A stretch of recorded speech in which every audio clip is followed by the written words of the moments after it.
Welcome to Athletes Unlimited Softball on ESPN, presented by Nike. What a ride. The weekend off to a great start. Where would you rather be than at the ballpark? It's Athletes Unlimited Softball. We've already got one game down. We've got another game coming your way. And this one, well, it should be a doozy. It's a theme. We've got a good one brewing. Two former great UCLA Bruins, Rachel Garcia, Megan Faraimo. Rachel Garcia beginning her day atop the leaderboard. What a weekend she had last week.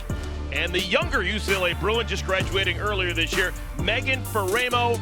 She is a captain for the very first time.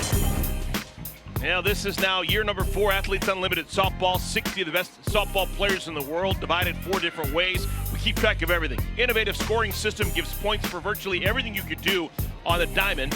When it's all said and done, after every week is played, you have 4 captains named. They can pick their own team, and we play double headers. Whenever we play 2. Ernie Banks would approve. So glad that you're with us for game 2 here on a Friday night with my partner, Kenzie Fowler, the 2-time All-American at Arizona. I am Eric Collins. Kenzie just saw her very first AU game, and it was a wonderful one. It was a 2-1 pitchers duel win for Team Romero. And, well, we got another special theme here for our second game. We've got 2 UCLA Bruins going toe-to-toe as captains. It is kind of funny because I expected the pitcher's duel game to be this matchup with Rachel Garcia and Megan Faraimo, former teammates, All-Americans, you name it. These are 2 of the best in our game. And, oh, yeah, they come from the same school, so there's a lot on the line for this game between these 2. The special thing about the older UCLA Bruin, Rachel Garcia, she is a 2-way threat. Not only is she great in the circle, but she can hit as well. If you are new to softball or new to our game, this is our version of Shohei Ohtani, Rachel Garcia. She has been doing it for a long time, and I love the fact that we're able to watch her continue to get better, which to be honest, Eric, I didn't know if that was possible.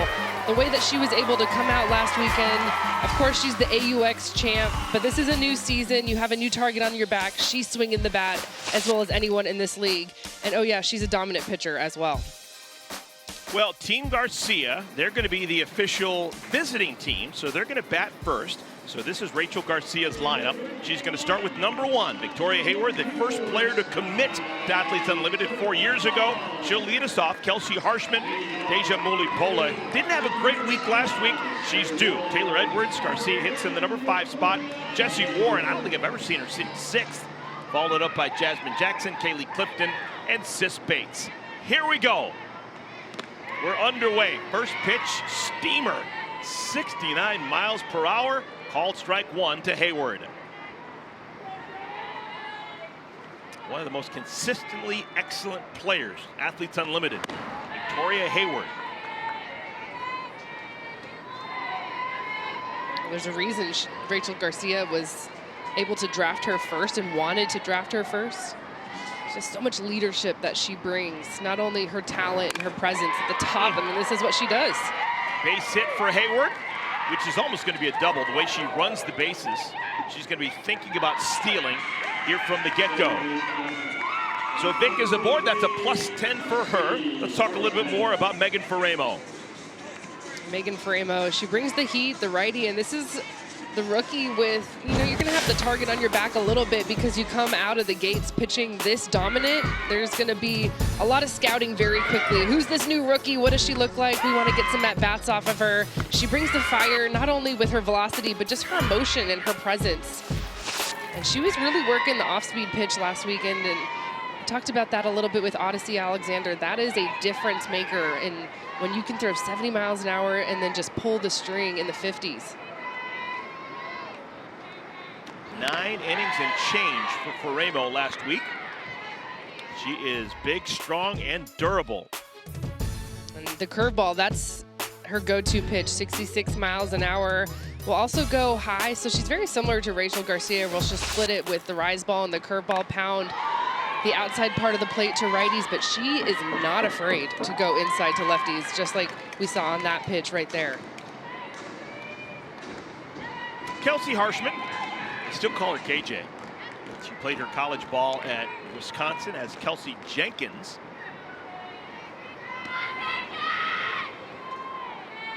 One of the most complete hitters. Difficult to get anything past her. She's got a favorable count, 3-1. with Victoria Hayward on at first base in front of her. We've already had a lot of movement on the leaderboard. Harshman trying to make a move. She began the day 48 out of 60 players. Won't stay there for long. Too good of a hitter. She was 3 for 9 in the 3 games played last weekend. Not very early on, but it's an important pitch. 3 balls, 2 strikes. Into center field. There's a lot of wind. That ball is off the wall. Hayward read it like a book.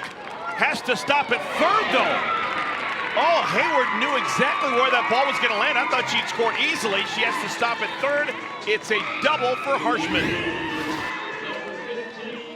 Well, Victoria Hayward was on the move, and this ball was absolutely crushed from Kelsey Harshman. This is an off-speed pitch. Just wondering to see if Haley McClenny was going to have a chance at this because of the wind.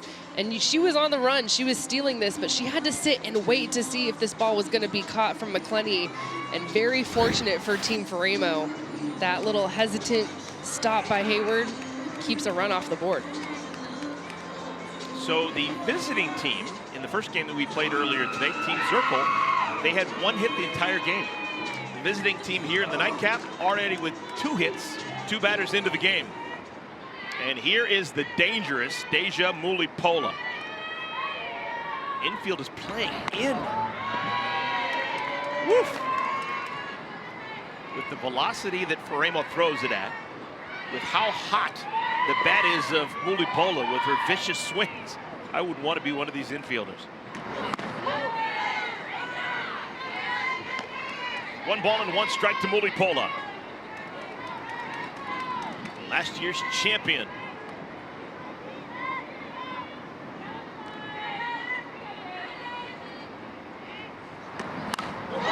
Popped out of play.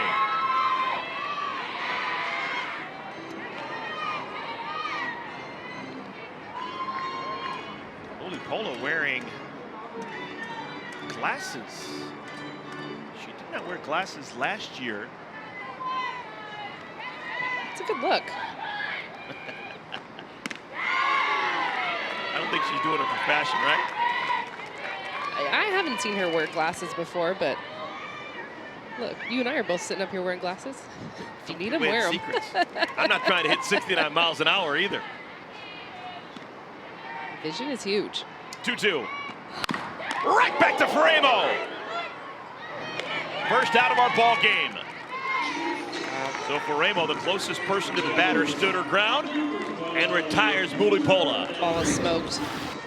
That is not a great feeling as a pitcher, but Megan Faraimo, she fields her spot so well, and she's never phased at anything that comes back at her. But I will tell you that her insides are like, okay, that ball was hit pretty hard, but stays calm. That's the key. You knock it down, don't panic, glance over to Hayward, keep her in check. You get a key out.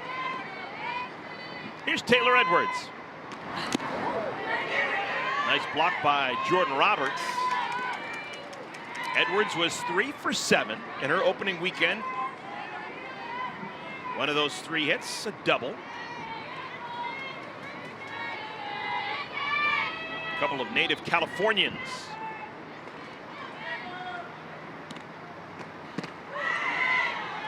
One and one.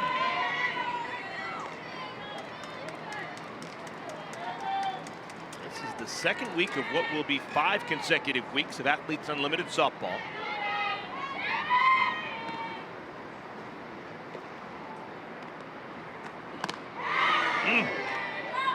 Chase to pitch. And now Faraimo's got her set up. What's the wipeout pitch for Faraimo? It's what you're feeling, but I would go low and out. You go that high and tight with the heat. Just go low and out. Oh, got her. Great job by Faraimo. 2 down. You just feel it as a pitcher. You get a hitter looking up and her eyes are up in the zone, the vision's up, and you can pound the outside part of the plate with 70 miles an hour. Yeah, I'm gonna go to the outside corner. That's her game right there. It's split 2 ways, so that's why it's so tough on hitters, because you have to protect both sides of the plate. You have to protect the hard and in and the low and away. All right, this is the way it should be. One captain to another with 2 outs and 2 on. Rachel Garcia began the day #1 on the leaderboard. The most recent game that she played, 290 points, just a mammoth game on Monday. Tied for the most points in any game in Athletes Unlimited history during a championship season. Equal to mark set by Amanda Sanchez a couple of years ago.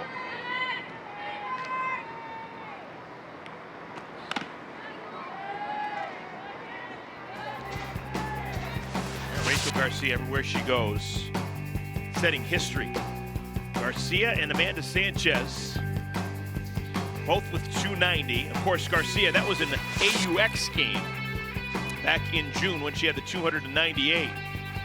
But you see Garcia's name 3 out of the 5 names. Good golly.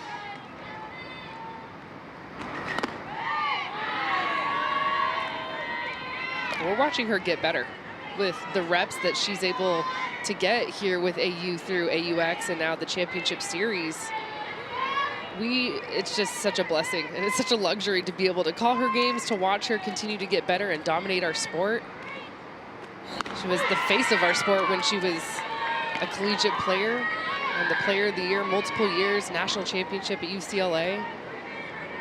And she wasn't even on a winning team last week. So the fact that she was able to dominate the stat points, the individual stat points with 226 without those winning points, wow. That's going to be a +8 for Garcia. Walks are 8 points, so the bases are now loaded. And you can't really blame Faraimo to the fact that she pitched carefully to Garcia, but she's just loaded the bases for one of the best players in the world today in Jessie Warren. Well, also a former teammate, right? So you're like, I've seen you hit the ball a million times, and I know what you're capable of. If that had hit Jessie Warren, that would have been a +8 and would have given her team a run. She realizes it, but the instincts tell you to get away when it's 69 miles an hour coming at you. Golfed. That's going to have a ton of spin, and it gets down. Oh, you can't hit it any softer, and it's going to be an RBI single for Jessie Warren. Off the end of the bat, 1-0 Team Garcia. Oh man, this is so tough for Faraimo. Flippin had a pretty good read on this. I feel like there was like a half second of initial trying to figure out if it was sky high or maybe a little bit more in. Those are just so tough to read because of the spin like you're talking about. And this is a pitcher so frustrating. And for Flippin at short, you were so close to getting your team out of the inning. Just could not quite get there. Jasmine Jackson, now the 7th batter of our first inning.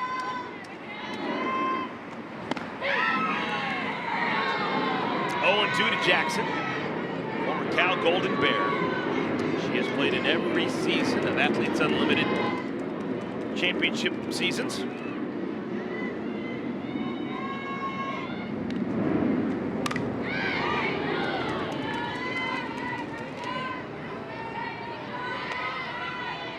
Three hits allowed by Faraimo.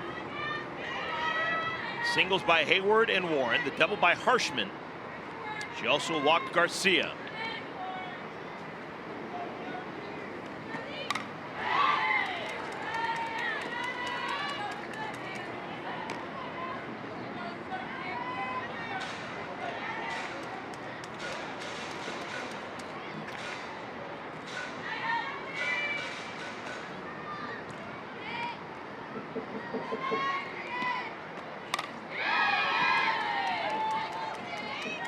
Good job by Jackson.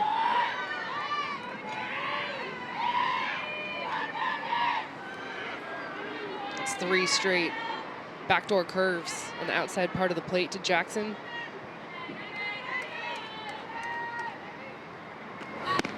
Got her.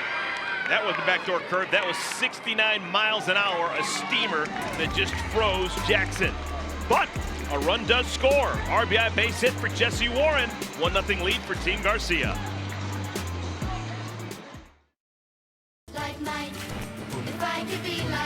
You want to be like the greats? first, believe you are. Greatness requires drip, not like that, like this.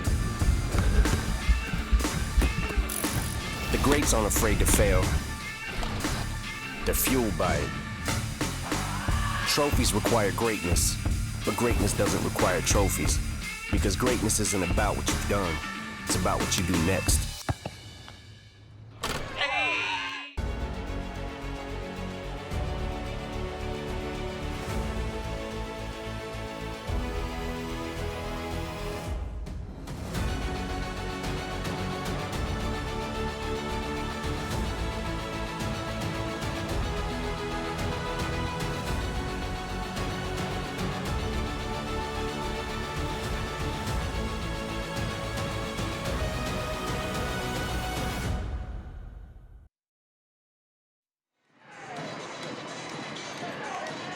Team Garcia, they scratch across the run in their half of the first inning. Now they will play defense behind Rachel Garcia. Let's take a look at the lineup card for Megan Faraimo, a captain for the very first time. She's decided this is going to be her lineup 1 through 9. And what a brilliant idea to start Haley McClenny, maybe the best leadoff hitter in the world today. She'll get things going for Team Faraimo. Hannah Flippin can do every single thing you'd want with a bat in her hands. Tori Vidalis is a line drive waiting to happen. Erica Piancastelli, tons of power. Aubrey Leach, what a boondoggle to have her in the 5-hole. She has been red hot for over a year now. Jordan Roberts, Andrea Filler, Sam Fisher, the veteran, and Aaliyah Andrews is the second leadoff hitter, as we used to call it. There's Rachel Garcia in the circle. Stake to a 1-0 lead. Well, she's been absolutely money the last couple of weeks and just pretty much the whole summer. AUX champion, had a great weekend herself to kick off AU, and you're looking at a little bit of her mix with curve rise. We talked about that with Megan Faraimo. It's very similar, and the off-speed has been a pitch that's developed more for her in her professional career than maybe it did in college. And when you're going to play professional and you're going to continue to play against some of the best, you've got to develop different pitches, especially that off-speed, and she'll definitely show it. Saw the 8 strikeouts for Garcia. 8 strikeouts in 9 innings. That's a great equalizer. With these wonderful hitters, if you can get outs without them putting the ball in play, it helps. Your strikeout pitcher or an extreme ground ball pitcher, we found that those two pitchers work really well. Unless you're pitching on a windy day, like we saw in our first game, you could be a fly-out pitcher. Some easy fly-outs. Because there were a bunch of, I would say a couple, but I think there were 4 or 5 hits that maybe would have been doubles or home runs that the ballpark just absolutely held them in our first game. So McClenny, wide open stance. The pride of Morris, Alabama, outside of Birmingham. Worthy successor to the great Kelly Kretschmann, who put Alabama softball on the map. All around greatness for McClenny.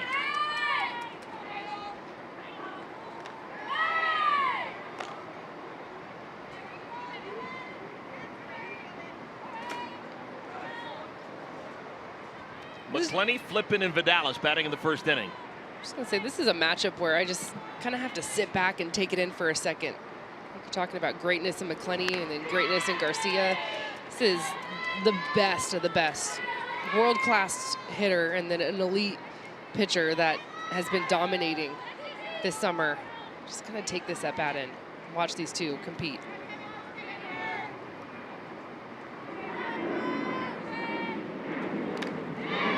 Yeah, this is a college game. You'd maybe get this matchup once a year if you're lucky. If the two teams happen to meet each other. In Athletes Unlimited, you're guaranteed to this matchup every single weekend, unless they're on the same team. Yeah. That's a great point. 2-time Player of the Year. A program full of greats out of UCLA. On a short list of the greatest of them all.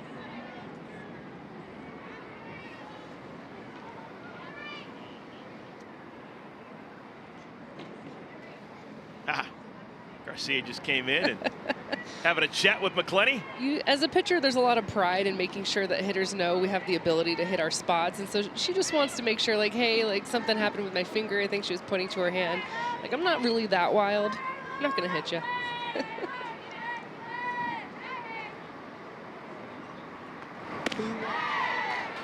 All right, we reach the end of the string. 3 balls and 2 strikes.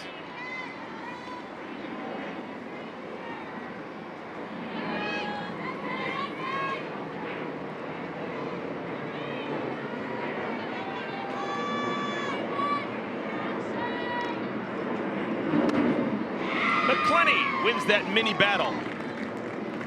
Leadoff walk. All right, third member of our crew, Savannah Collins, is here. She wants to talk a little bit about Rachel Garcia. Savannah, your time, your dance floor. Okay, get ready for this. To talk about what makes Rachel Garcia so good, we have to talk about who was good in week 1.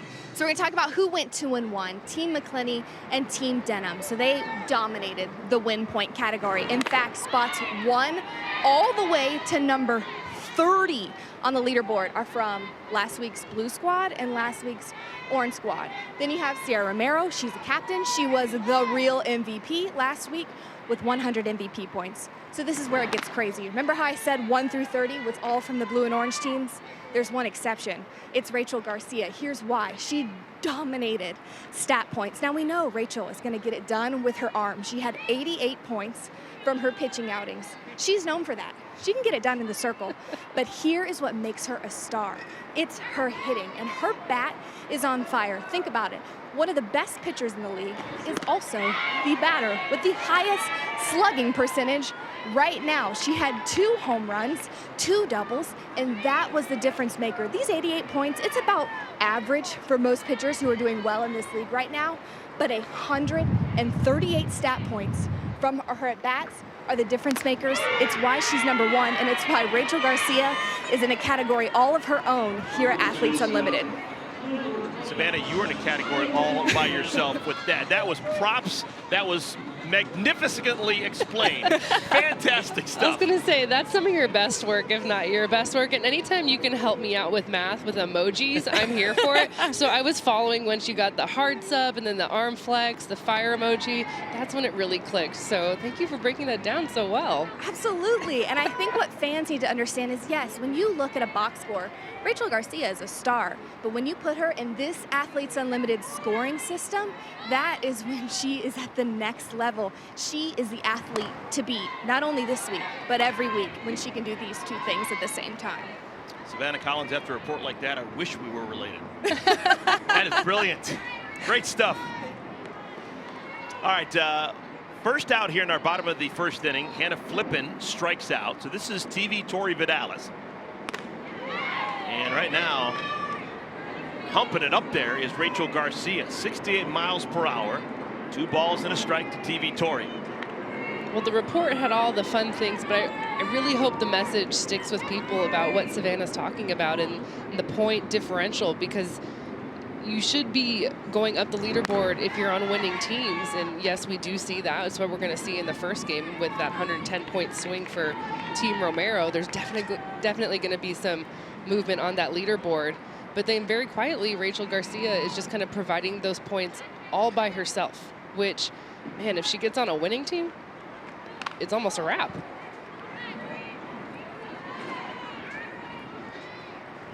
.71 miles per hour there by Garcia. Counts full 3-2 to Vidalis. I'm not sure anyone hits it harder than Tori. Not your classic home run hitter. I think she's a doubles hitter. The balls just happen to go over the fence. Sprays line drives. Oh, funky swing. Just golfed it back to the screen. It is not a classic early August night here in the Chicagoland area. It's actually kind of cold. Oh, it feels so good. It's like some relief. Spoken like the woman coming up from Tucson, Arizona. I know. I'm coming from Arizona. It's been a hot week down in Tucson, so this is nice. I'm going to take this. Yeah, jackets out. You got it.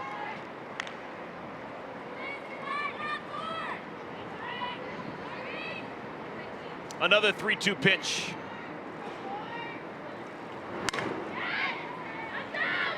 It's always hard to sneak anything past Tori Vidalis. Trying to get velocity past her is like trying to get cheese past a rat. Just doesn't happen very often. Have you ever said that before? Just popped into my brain. Okay. It's a good one. We'll do it again. That's a fair ball. Backhanded beautifully by Jessie Warren. Nobody does it better. Just a joy to watch flash that leather. You can say that again. No one does it better. This is a misplay. This is what her misplay looks like from Jessie Warren. She's off balance. I'm not sure if that ball hit the base or not, but it just kind of took an awkward hop on her. And she makes this look like it's a routine ball right at you. Cannon of an arm over at third base. I will watch her play third base all day. Me too. One of the best defensive third basemen of all time. Not an exaggeration. No. She's done it at the highest level. Remember the plays that she made when she was the biggest part of the national championship team at Florida State a handful of years ago. She makes plays defensively that people remember a decade later. She was in the conversation of best third baseman of all time just for her play in college for me. And so now you extend that career and you get to play pro and you're pushed to the limits and you continue to get better and get those reps, and you bet it solidifies it. Here's Erica Biancastelli down in the count 0-2. Enormous power for Biancastelli.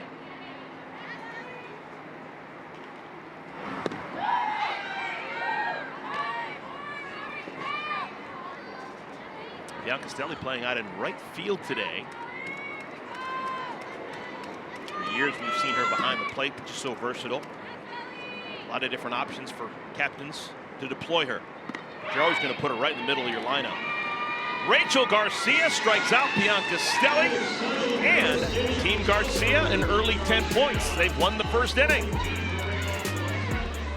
Well, what we're going to talk about 10 years from now was Savannah Collins' report.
Well, we've already played one game here on this field today, and it was a doozy. One of the best games ever played in Athletes Unlimited. Team Romero was down the entire game, but because of pitching by Taylor McQuillin, 5 shutout innings, she struck out 6.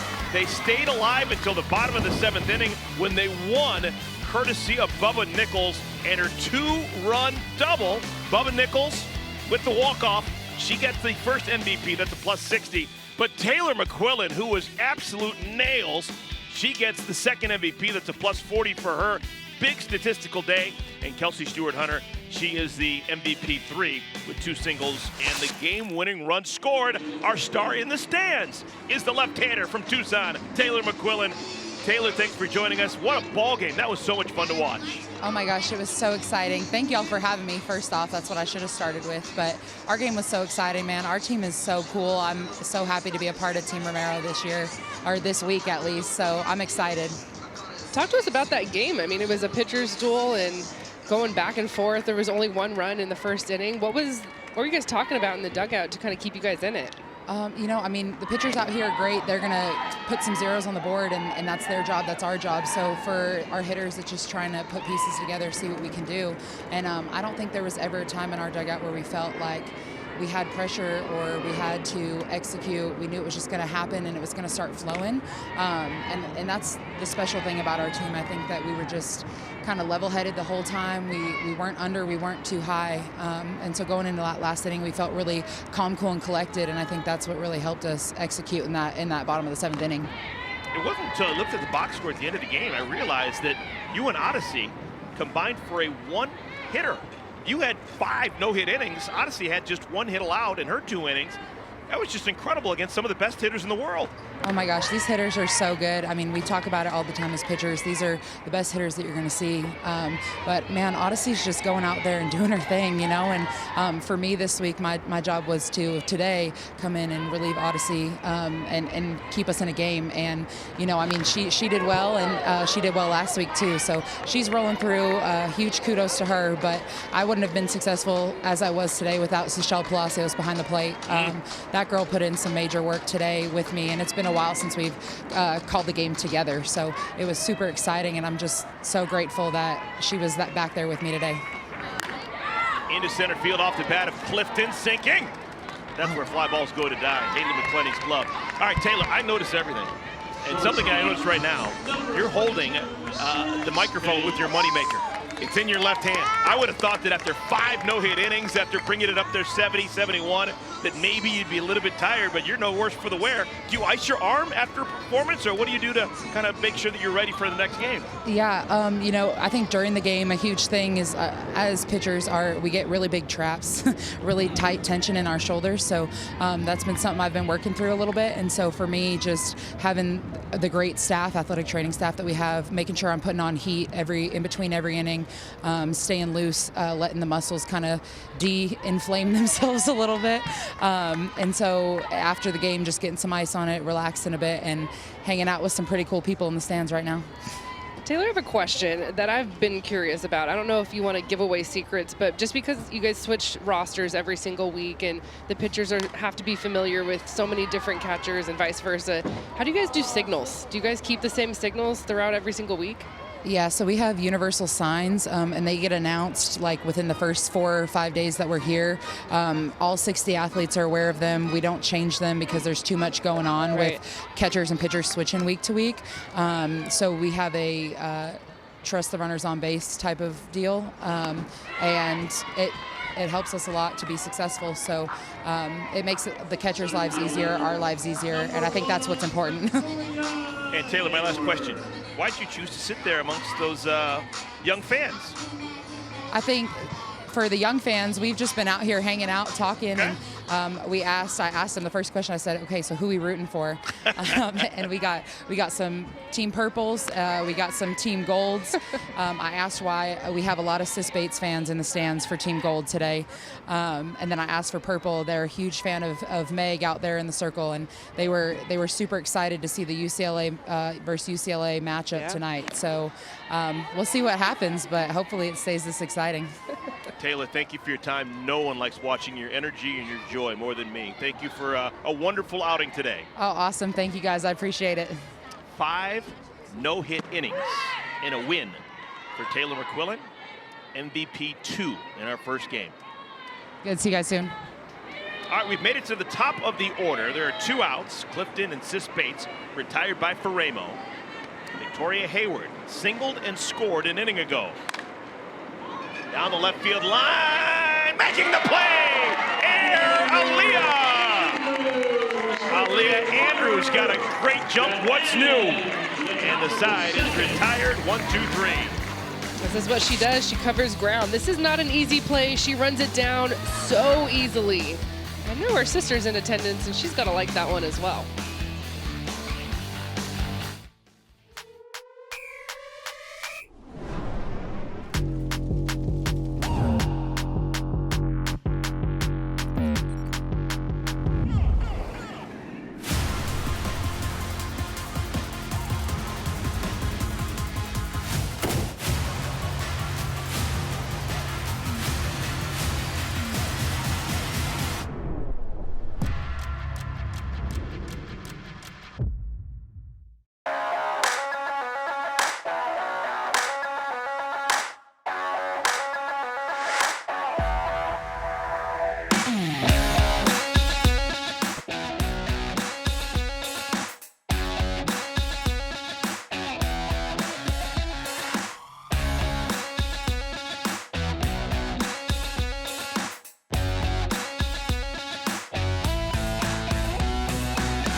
didn't have the representation when I was young. I looked up to baseball players like Jeter. I want to be just like Jeter. I think it's so wonderful that there's women in sport now and they can aspire to be just like us. What a play, Sis Bates!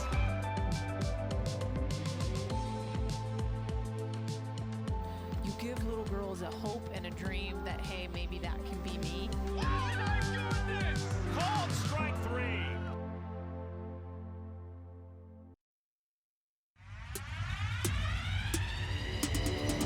Athletes Unlimited Softball on ESPN is sponsored by Nike and by Aspiration, a global leader in financing climate impact. Week 1 photos, week 1 in the books. We had quick games, low-scoring games. All it took was 4 runs. If you scored 4 runs, you were guaranteed of winning the game last week. All 6 games, the winner had 4 or more runs. 1-0 is our score. We made it to the bottom of the second inning.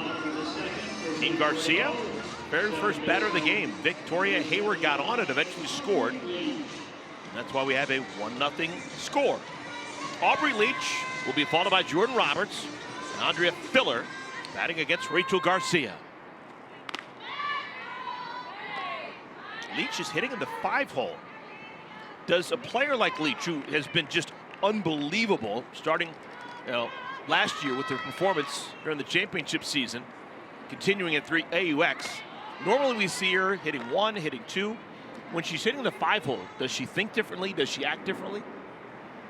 I don't think so, but I like her in the 5-hole. I like Faraimo putting her there. There's so many leadoff caliber hitters in this league. Of course, Aubrey Leach is one of them. And that 5-hole, so many times, you think about a game, you only lead off, the first batter of the game usually only leads off 1 time. So you're looking at the 5-hole and then the 9-hole of where you maybe want to put some leadoff type hitters, caliber hitters. And I feel like Leach is one of those types of hitters that can set the table, give you a lot of different looks. You'll see her drop a drag, slap right there, and then she'll also swing away. She's constantly reading the defense.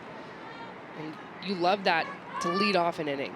Someone that's like Victoria Hayward, Morgan Zirkle, Haley McClenny, a ton of speed as well. Checked her swing in time. So we go full, 3-2. Just see her eyes right there. Even 2 strikes, she's still constantly looking at the defense. Houston native who played in the SEC. Tennessee Lady Vol.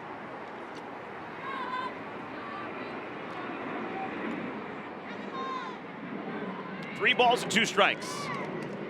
Rachel Garcia, 1 walk, 2 strikeouts in the first inning.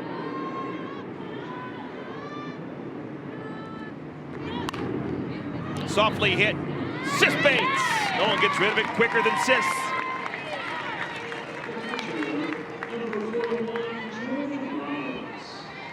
It's always a battle with the left-handed short gamers, the left side of the infield, Jessie Warren, Sis Bates. Oof, I don't know. There's a better combo over there. They also have that star power to me. I mean, those are 2 players that if you ask any youngster, especially a couple years ago watching in our collegiate game, they knew who Jessie Warren was and they knew who Sis Bates was. So it's just fun to see them together on the same side, still getting after it, still getting better. Not only are they both elite, but they both play with a joy and a flair. I remember Sis Bates when she was at Washington. Left side of the infield was Taylor Van Zee at third and Sis Bates at short. And the joy and the energy and the karma they played with, you never thought they'd lose. They loved the game so much, you thought the game would always love them back. They were such a fun duo. Got to call a lot of their games as well. Taylor Van Zee, that's a good name. I feel like she's a very underrated player. So that tells me you've been around and you know our game very well. Even all the way to the West Coast. From Hemet, California. How about that? H-E-M-E-T. All right. 70 miles an hour, and Roberts fouls it off her thumbs. Jordan Roberts batting against Rachel Garcia. Now, there's a ton of wind here in this ballpark, but with the way that Garcia throws it and the way that Roberts swings it, I don't care how much wind we got coming in. It could be gale force winds. Roberts is going to turn it around.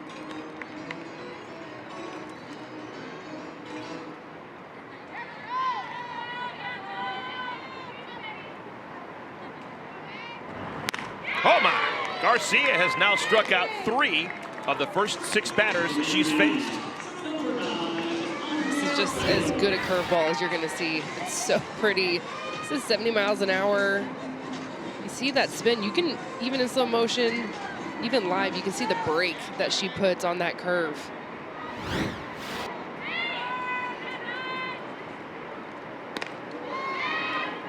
Here's Andrea Filler. Filler is the DP in the lineup today.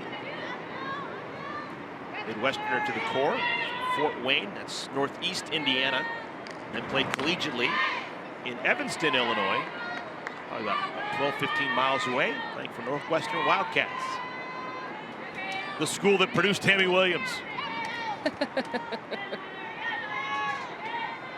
Is she your favorite player? If you listen to any broadcast I do, you probably would think that she is. You said Megan Wiggins was your favorite player earlier, so I'm going to hold you today. to it. Well, okay. I Hannah Flip. I got a whole bunch of favorites. Okay. Yeah, Jessie Warren, Tori Vidalis.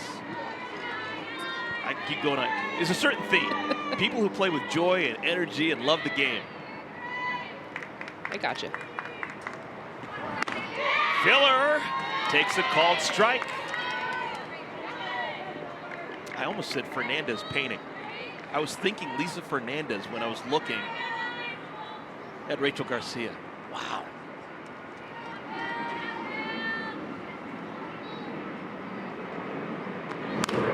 Softly hit. Who wants it? Sis baits the squeeze and the side is retired. Classic humpback liner. 1-2-3 inning tossed by Garcia.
Megan Faraimo gave up a run in the first inning. That's our only scratch. 1-0 Team Garcia.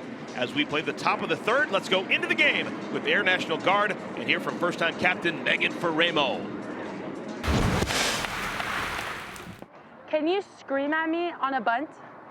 Can I scream at you? Oh no, like I go Scream at type. you on a pitch, on a foul ball, you know, like, let's go. Yeah, I love that. Nothing. For assists, sometimes if it go in, I've seen her spin on one. Otherwise, I don't think she's super strong there, right? Right. Cool. Yeah, if you make her uncomfortable there, she's also kind of like, the more you creep out, she'll go for it. Keep going? Same thing. Okay, cool. Yeah. Yes! Good, Joe! And go! Great stuff. Wonderful access. Megan Faraimo, just a rookie, but seems to be asking all the right questions and seems to be talking to the right people. And she's just so calm for a rookie, right? So she's just calmly talking to the veterans, talking to Leach, Hannah Flippin, Sam Fisher. And, you know, we talked about the pitching staff that she drafted. She drafted all rookies, which is kind of interesting. But you surround yourself with position players that are veterans of all the veterans. And so just a little insight of what they're all chatting about and who's covering where on the bunt and how she's going to be attacking hitters, because Aubrey Leach wants to know if you're going to be jamming a hitter, do I need to play a little bit more to my left or my right? So there's a lot that goes into that, but So these are the newbies that Megan Faraimo drafted. Sandercock, Yanez, Sutherland. She obviously trusts herself and she trusts the other rookies. I like it. It's just so interesting to me. It's like, hey, freshmen, I'm going to take care of you. Because that's what they are. They're freshmen. Here's Kelsey Harshman, an Olympian. Took home bronze a couple of years ago with the Canadian national team. Good morning, good afternoon, and good night. Strikes out on 3 pitches. Faraimo now with 4 strikeouts, 10 batters into her game. Well, everybody loves to rep Athletes Unlimited, and you can too. Be sure to check out the new AU softball merch for this season, including personalized player tees. Go to shop.auprosports.com to get yours today. How similar is this to the first game that we had? In that first game, it was a run in the first inning by Team Zirkle, and then zeros all the way into the 7th. Here in the nightcap, a run for Team Garcia in the first inning, and now zeros as we play the 3rd. I think a lot of that has to do with the wind, I'm going to be honest. Keep it coming. Yeah. I like tight ball games. Oh, me too. Pitchers duel all day. Deja Mulipola hit it hard, but right at Faraimo back in the first inning.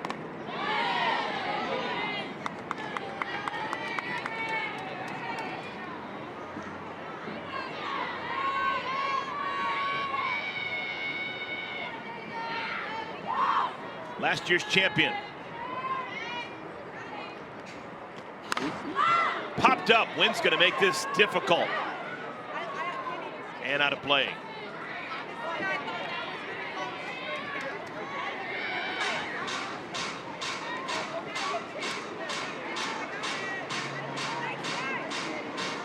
Almost the perfect catcher. Deja Mulipola. Strong, agile, great arm, power at the plate. Smart, calls a good game. It's the reason why she was an Olympian 2 years ago. So what's missing? You said almost. Well, there's no such thing as the perfect player, right? She's not hitting 1,000. It's fair.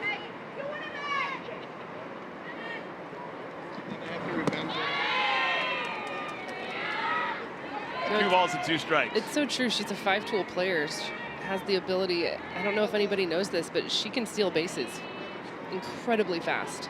You don't see that hardly ever with catchers. Maybe Kayla Kowalik from Kentucky, but power hitters from the right side. You can see the respect for Faraimo. Oh, yeah. Pitching very carefully to Mulipola. So Mulipola with that walk, that's a +8 for her. 1 out base runner. Second walk allowed by Faraimo.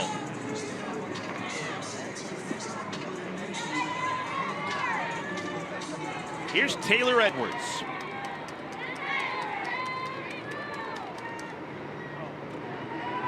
Edwards began week 2, 34th on the leaderboard. She's since dropped to 42. Still early in this ball game.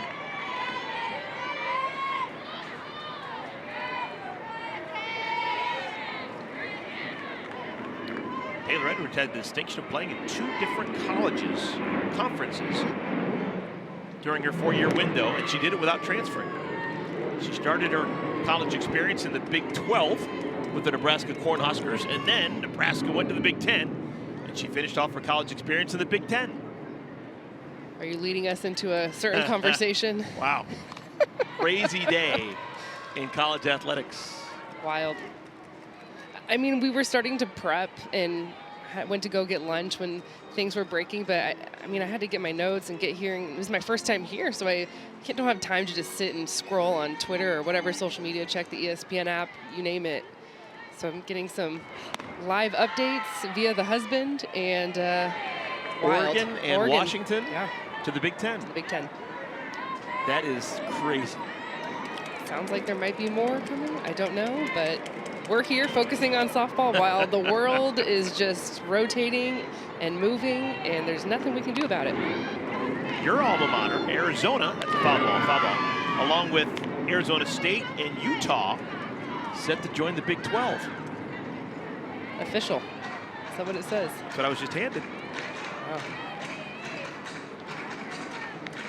So that fun fact that you just had about Taylor Edwards will not be so fun for this next generation of players across the landscape of college sports. Well, I'm going to give you the first opportunity. You know, you're from Tucson, bled Arizona Wildcat colors your entire life, probably thinking you were going to play against UCLA and Stanford and Cal, and now all of a sudden Arizona, they're going to be heading to Big 12 country. Manhattan, Kansas is in the future of the Wildcats. We were the Pac-10 when I started, and my junior year is when Utah and Colorado were added, and so they changed to the Pac-12. And adding Utah was awesome. I got to go play at Utah, and you know, it's a different state that you haven't really been to, and so that was really fun. I thought adding teams was fun. And Taylor Edwards strikes out, and Mulipola was off with the pitch, and so they're going to give her the steal. That's a productive situation there for Mulipola. Stolen bases in +10, and there's now a runner in scoring position with 2 outs. Told you, she steals bases. She can do it. It's an off-speed pitch, so it's a good pitch to go on. 2 strikes as well. Getting just a little lead. This is not a straight steal, but it's a read. So you see what's happening. She recognizes the off-speed pitch, and she has the ability to turn on the burners and go get it. Opportunity to drive in a run with 2 outs for Rachel Garcia. Faraimo has now started the last 6 batters with a called strike 1. It's a real recipe for success. The last 5 years, I had the ability to watch these 2 players in the Pac-12 conference and broadcast their games, starting as a freshman all the way through their senior years. So, you know, you asked me about what my thoughts are, and I don't really know if I have thoughts right now, as everything's just so new and so fresh, and I want to make sure you say the right thing and you say it the way you want to, but it's unbelievably sad, I will say that, because there's so much pride on the West Coast.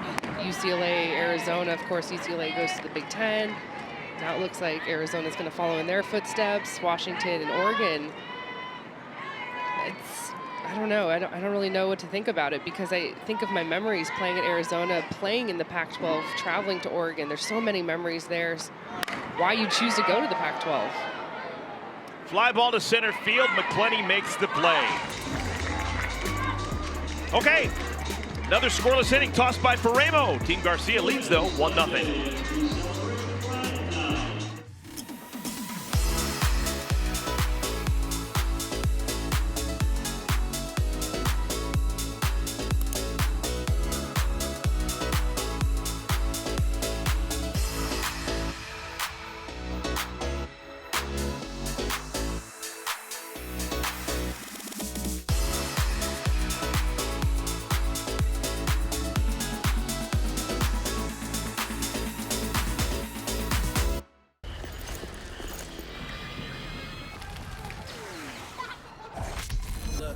Everybody wanna go and talk it. At the same time, gotta walk it. Better yet, run, go, hit a lick, divvy up with my homies, and we do it all again.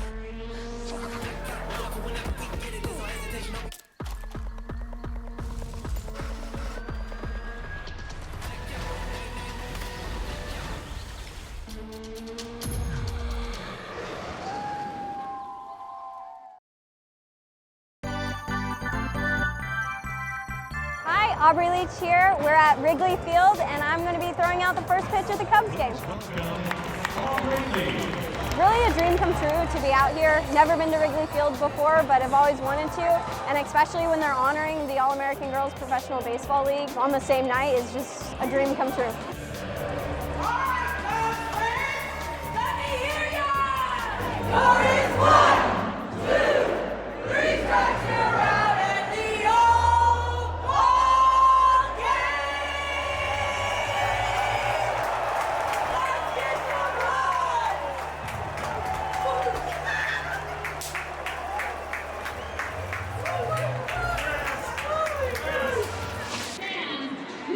Well, they picked the perfect 2 players to do the take me out of the ball game in 7th inning stretch at Wrigley Field. Sam Fisher and Nadia Taylor. They hit 6 home runs with their performance. Look, the whole thing was perfect, to be honest. You have Sam Fisher and Nadia Taylor singing, and then you have Aubrey Leach throwing out the first pitch as they're celebrating. the National Women's Professional League with Maybelle Blair, who is a total legend in our game. Are you kidding? Also very fitting that Aubrey threw it out. Her grandma was a member of that league, was a Rockford Peach, an original Rockford Peach, which is so cool. If anybody's watched the movie A League of Their Own, that's her. She was playing. Let's check in with Savannah. I'm not saying this because I enjoy Athletes Unlimited, that I cover it, I'm a fan. The official reports from the Chicago Cubs is that that was the best 7th inning stretch that they've had all season. Everybody in the press box said that that was one of the best ones that they've heard, that it was so fun. The crowd was electric, and Sam is making it happen here. It's the karma. She hit the home run singing "Take Me Out to the Ball Game" and leads over to her first game afterward. A homer for Sam Fisher. And it's an inning win times 2. The rollover inning means it's a +20 for everyone on Team Faraimo with one swing of the bat by Sam Fisher. 245 feet off of the bat. This is as well as you're going to hit a ball off of Rachel Garcia. This ball is down and in. It's not a bad pitch. Sam Fisher just goes to get it into the wind as well. We've been talking about this wind all day. She beats it no matter what. There's a little bit of that energy that Savannah was talking about with that "Take Me Out to the Ball Game" right there. That's the only home run we've seen today. We've now played a combined 10 innings. And the only person to beat the win, Sam Fisher, and it's worth 20 points for everyone in that dugout.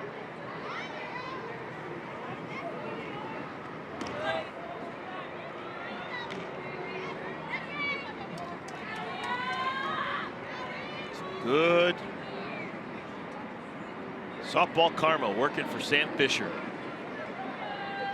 She's always got karma on her side. She played many years National Pro Fast Pitch, Dusty Fields in Akron, Ohio. Traveling the country, trying to keep interest in women's professional softball, and now we've reached this point in large part because of players like her and Haley Wagner and Lisa Norris and all these wonderful players who just love the game and refuse to stop playing. And Savannah is standing by with Sam Fisher. Savannah's everywhere. Sam, take it away. Okay, Sam, we were just watching you sing "Take Me Out to the Ball Game" at the Cubs game right before you hit that home run. Is your adrenaline and was your heart pumping more after that blast or after singing? After singing, for sure. I had no idea what I was doing in the booth singing that song, but in the box sometimes I kind of know I have an idea. Well, you had an idea today. First pitch. I mean, there's not much to walk through in that at bat, but what did you see that you jumped on? I knew that she was going to probably try to attack me inside because she's had success against me with that pitch, and I just wanted to be on time. I wanted to get my barrel out. I've been working on it all week, and I got what I wanted and was on time for it.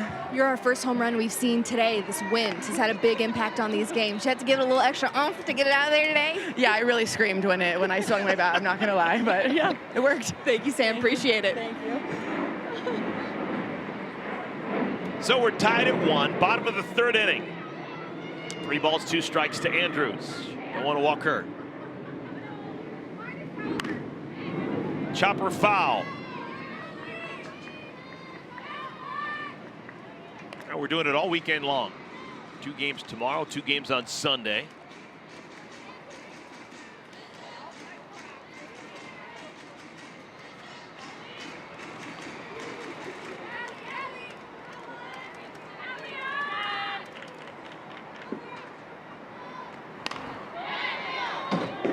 Andrews stays alive.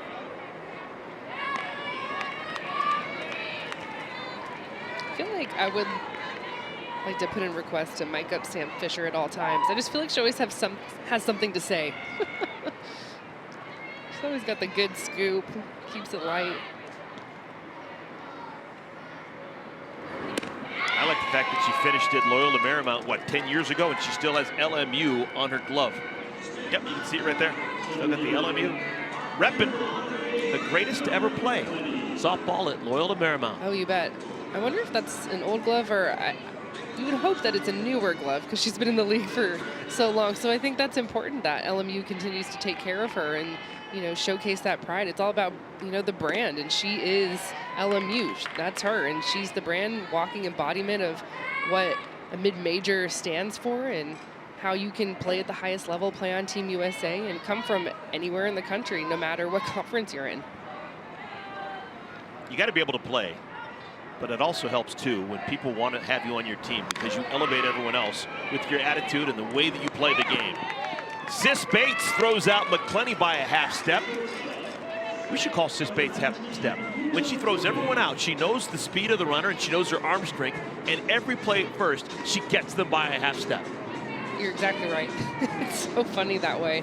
I feel like she looks up and says, this is how much room I have.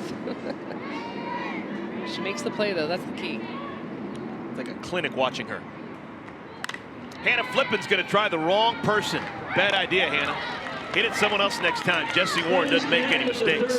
All right, so that'll do it for our third inning, but a run scores courtesy of Sam Fisher. We have a tie ball game with one swing. We've been talking about the wind all day, but Sam Fisher said, I will not be denied. She still gets it out. There's a little fun there, too.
Bubba Nichols with the performance of the day so far. This is the bottom of the seventh inning, a walk-off double.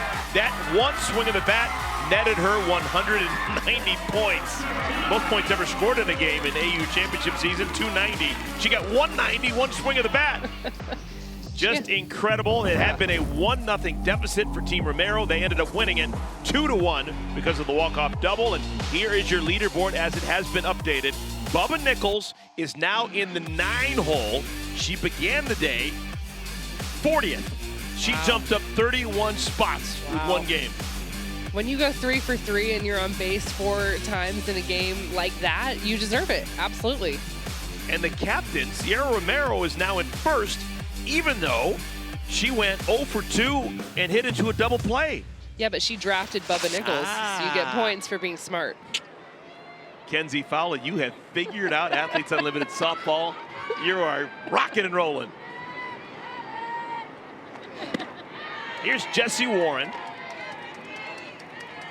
Warren, Jackson, Clifton.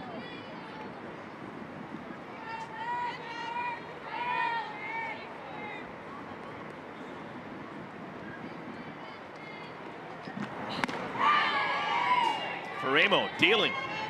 1 ball and a strike. Jessie drove in the game's first run in the first inning on a ball that you probably couldn't have hit any softer. It was just a little looper that bounced right in front of Hannah Flippin and allowed a run to score. And another little humpback liner, this time speared by Faraimo. So Warren hit it softly, got to hit it first time up, tried to hit it even softer her second time up. I don't know if I've ever seen this play from a pitcher. Ever. You rarely see pitchers leave their feet at all. The reaction on this is outstanding. That is incredibly hard to do. There is little time to react. She was all over it, did not miss a beat, had it read the whole way. I don't know if I've ever seen that. Like a panther. And she's 6'2". Yeah. Wow. Okay, Megan. Yeah, I usually put a star next to a good defensive play, and rarely do I put a 1 and then a star. Sometimes 1-3 with a star, you know, ground ball to the pitcher, and she made it on play. But a pitcher making a catch like that doesn't get a star a lot in my book. Jasmine Jackson's going to try Faraimo. And the throw is too high. Jackson on her way to second. Runner in scoring position with 1 out. That's softball for you. Everything evens out, right? You get the extraordinary play, and then the routine one just gets away from you. Jackson running very well down the line. The throw from Faraimo just a little bit too high and out of the reach for Vidalis at first base. Well, the good news for Faraimo is the official score gives her an error. So the error means that if that runner scores, it's not going to be an earned run against Faraimo. Every earned run allowed is a -10 for pitchers.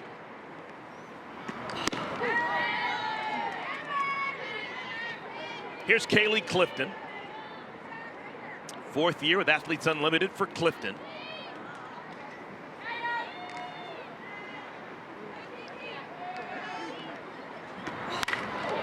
Off the pitcher's glove.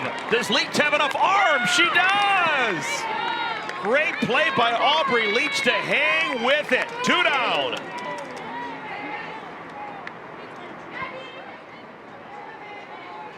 That is a big time out. Join the Unlimited Club as a UC Gold member, and you'll receive a softball gold box. The box includes an exclusive jersey, Cat Osterman bobblehead, and more. Limited quantities are available, so go for the gold today at auprosports.com/membership.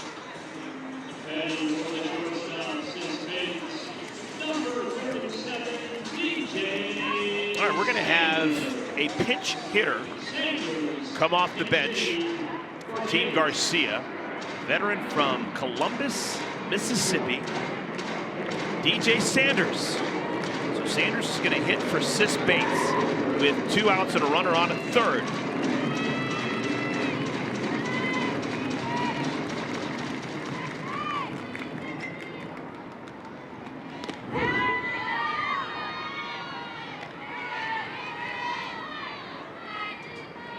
Sanders is the best slow pitch softball player on the field right now. She was in high school in Mississippi. She played both fast pitch and slow pitch. One was in the fall, one was in the spring. I remember talking to her in years past. It's a totally different swing. That fun fact reminds me that we have slow pitch. That's an option out there. You know, I forget about that, Yeah. to be honest. I think Mississippi has done away with it, but when she was in high school,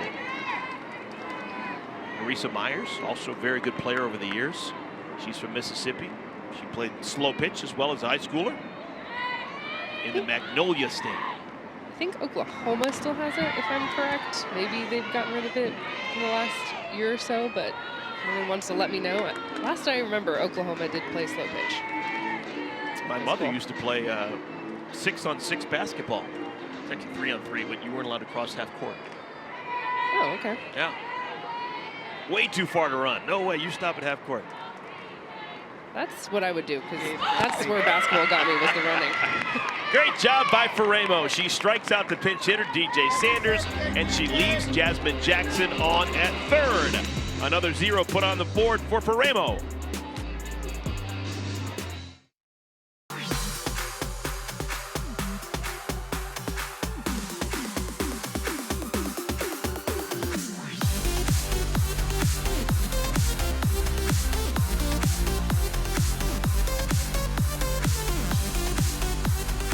Third, the throw home, got her! Enough for Hens to be there. That's right. We are fans too.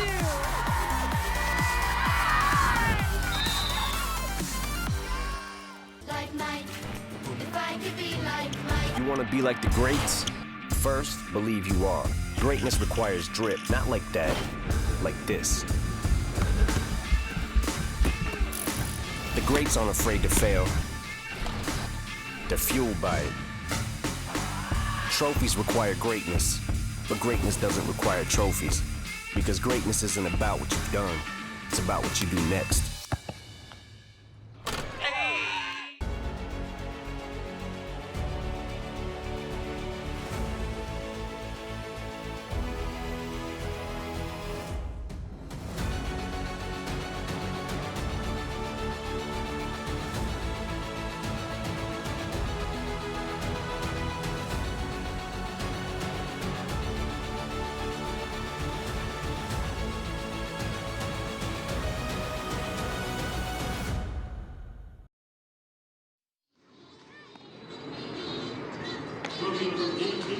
Halfway through this one here in Rosemont, Illinois, just west of the great city of Chicago. It is a 1-1 tie. Team Garcia, Team Faraimo. Bottom of the fourth inning. We've got an inning win on the line should Team Faraimo score in this half inning. For every run scored during this year's Athletes Unlimited softball season, Aspiration is committed to planting 10 trees. Heading into this week, 380 trees have been committed this season thanks to Aspiration's support.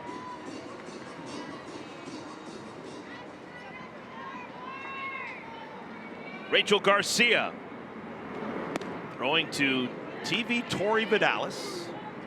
First pitch, ball one. We've got a change. New catcher in the game. It is Deja Mulipola. She replaces Taylor Edwards.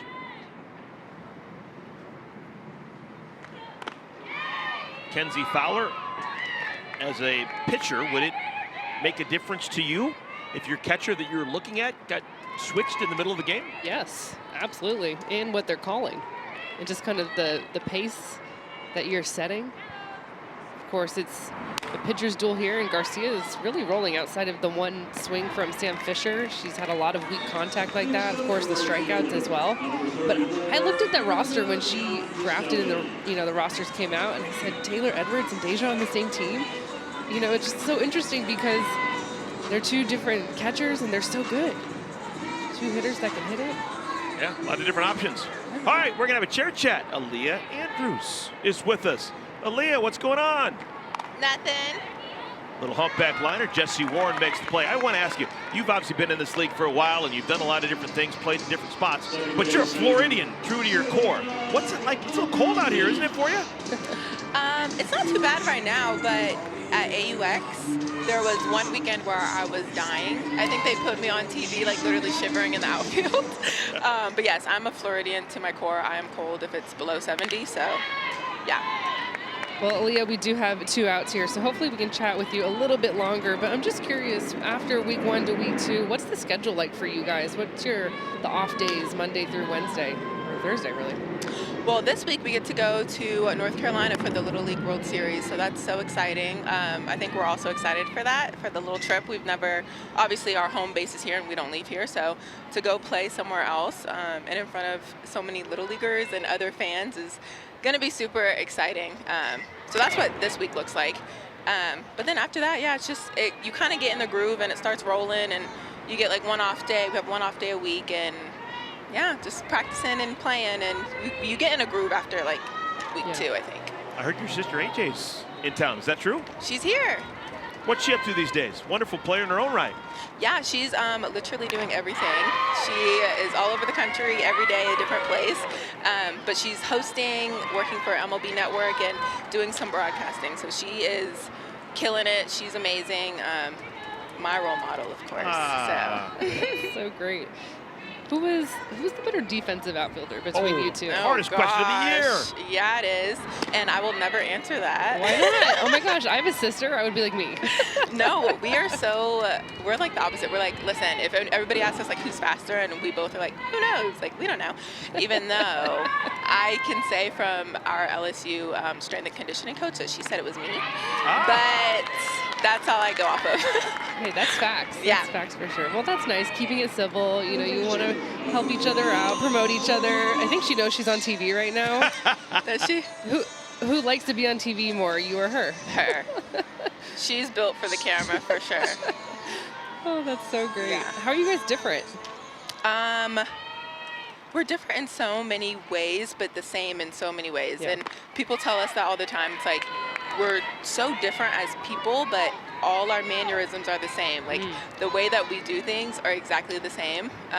Like whenever I got to LSU, I was freaking some of the people out. Like, you just did that like how AJ would do it. And I was like, sorry. But yeah, we're very different people, but we do a lot of things the same. When you went to LSU, was it anything, like, were you nervous to follow in her footsteps at all? Was that something that you thought about? And then, of course, playing professionally as well? Yeah, it was on my mind a lot. Before I committed to LSU, I honestly told myself, like, I don't want to go there only because she went there. Right. I loved LSU. I loved the culture. I loved the people, and that's why I ended up going there. But in my brain, I was like, gosh, I just don't want to go somewhere where she went and be compared to her all the time. But then I got over it, and I was like, I can make my own legacy, and I can also follow in her footsteps but be my own person. So once I figured that out, it was easy to commit to LSU. So I'm very happy that I did. Lee, I've been watching you for years here playing Athletes Unlimited, and I don't know the answer to this question. Who's your best friend here with at AU? Sister, Sis Bates. Oh, yeah. She's my bestie. We're roommates. Yeah. You picked a good choice. I did. I'd imagine you guys are smiling all the time as roommates. We are, and she keeps me smiling all the time. You know, I don't know how, like, I don't know. When she's not smiling, I get scared. So, yeah, she always keeps me smiling. We have the best time. We're like opposites, but in a lot of compatible ways. So I love her, and I love having her as my best friend. Thanks for the chair chat, Aaliyah. Good talking to you. Yeah. Andrea Filler battling here with runners on at first and at second. Rachel Garcia is getting herself into a bit of hot water. She walks Leach, and then she hit Jordan Roberts. So without the benefit of base hit, 2 aboard.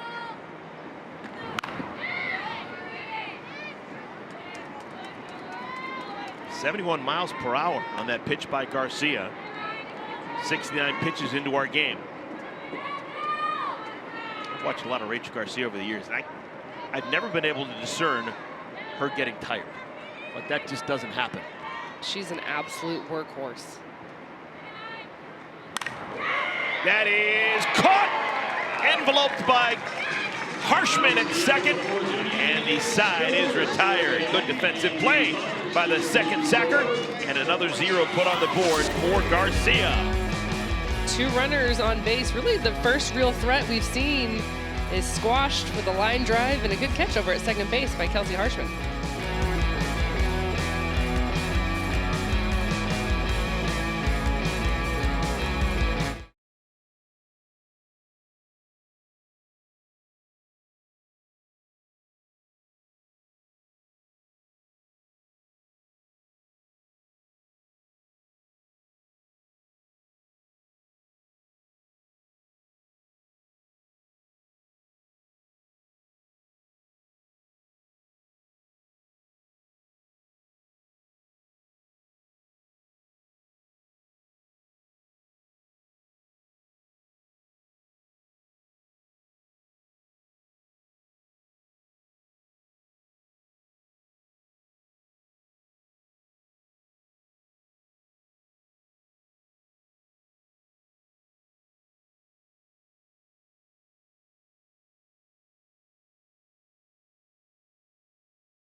I don't think I needed to do that. Get off of me, ball!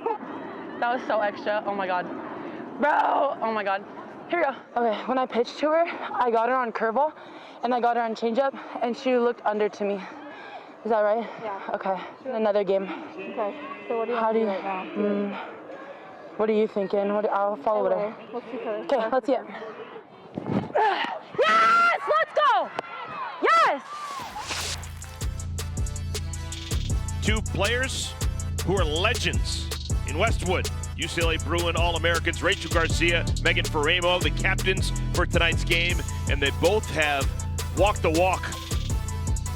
Both given up 1 earned run, a combined 10 strikeouts in 8 innings. Loved the little insight there, and you know, I want to tell Megan she was not too extra on that dive. That was exactly what she needed to do, and she did need to dive to do that, but she was kind of having some fun with herself watching the replay. So we're talking about that play. You don't get to do that ever as a pitcher, and she did it perfectly, executed. And what I love to listen to Megan Faraimo is you can tell that she's leading the charge out there. She was talking to Jordan Roberts, who's a vet, who's been in AU since 2020, and she was telling her what she was seeing and looking for some confirmation there. So of course you're going to have that trust as a catcher, but that's a rookie out there saying, this is what I saw, do you agree? That's leading the conversation, and that's impressive. This is going to be a telling inning for Faraimo. It's the 3rd time through the order, and it's the top of the order. Hayward, Harshman, Mulipola, and if anyone gets on, Edwards, Garcia, and Warren. The 3, 4, 5, 6 of this lineup scares me. Yeah. And I'm just sitting up here with you, relaxing with my legs crossed, watching Megan Faraimo go out there and compete. That is a murderer's row of AU's best power hitters. Oof. Look at the bat skills of Victoria Hayward. She almost just placed that down the left field line. Would have been an easy double. But it goes foul, and we'll do it again. It's why Victoria Hayward is always the most important batter to face and to get out and try and get out as a pitcher, because she's sitting at the top of the lineup with that power behind her and the speed that she has. She might be the fastest player in this league. I'd like to see her and Morgan Zirkin go down the line at it. That's a huge out there from Faraimo. Faraimo now with 7 strikeouts.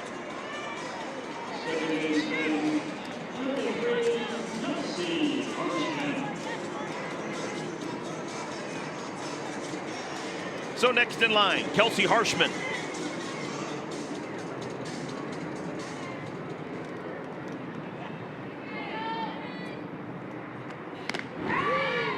Oh, and 1 to Harshman.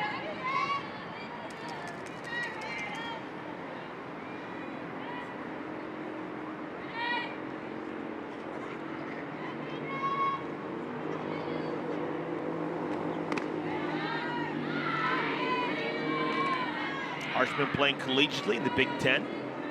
Played at Wisconsin, up in Madison. Yvette Healy, her coach. Just a dominant 4 years for Harshman.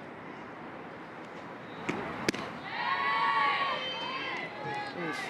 Last 2 pitches to me were 50-50. Could have been a strike. A little bit low, a little bit up. Not too far in, though, in my opinion. Here's the 2-1. 2-2, got the benefit of the doubt.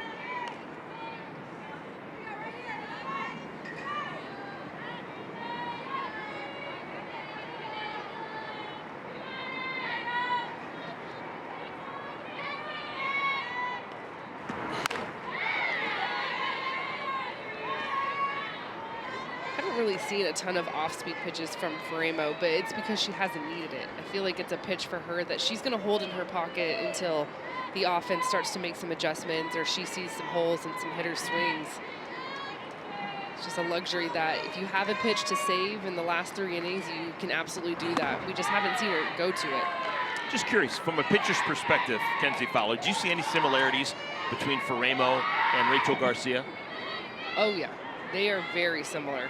I mean, there are different types of emotional pitchers. You're going to see the big fist pump and the emotion there from Megan Faraimo, and Rachel Garcia, she's going to be the poker face. She'll smile every now and then, but you just don't get a lot out of her, and you get a lot out of Megan Faraimo. Like she said it herself, she was a little extra on a couple of plays. It's just kind of how she is personality-wise, but execution-wise and the physical spin that you're going to see come in, it's very similar. It's hard, high, and then low away. And Rachel Garcia today in the game that we've been watching these two go at it has been using a lot of off-speed pitches. We've seen her throw the off-speed curve and the off-speed drop. We just haven't seen that from Megan Faraimo. She does have it, hasn't used it. Another 3-2 pitch. Swatted, foul, and out of the reach of Aaliyah Andrews. Our star in the stands, still with us, Taylor McQuillin, who was dynamic in game number 1. Hey, Taylor, since we have you with you, I was just asking Kenzie about the 2 UCLA right-handers, Garcia and Faraimo. Your thoughts on those 2? Gosh, they're so good. This is a great pitcher's duel right now. I think, you get the big high energy out of Meg, which is so great because I feel like I'm just the same, but Rachel's kind of like that stoic personality that's going to go out there, maybe like an occasional fist bump smirk. But they're great, this is a great pitcher's duel right now. I'm having a blast watching it from the backside here. As a pitcher that does get fired up like you and Megan do, is that something that you need yourself to do, or is that something that just comes out naturally? I think it's a little bit natural, honestly. For me, I don't need it personally, but I do find that a lot of people enjoy it and they thrive off of me being the high energy person and athlete that I am on the field. So I do it more for my teammates, celebrate the little wins, the pitches, the communication. I think it's just helped me grow as an athlete over probably since my senior year of college. But it's something that I love to do, and now it's just natural because it's part of me. This is Deja Mulipola batting. And Taylor, I want to keep you with us. When you were dominant through your 5 innings, you were so methodical, you never faced a batter 3 times. Faraimo is now going through the lineup for the 3rd time.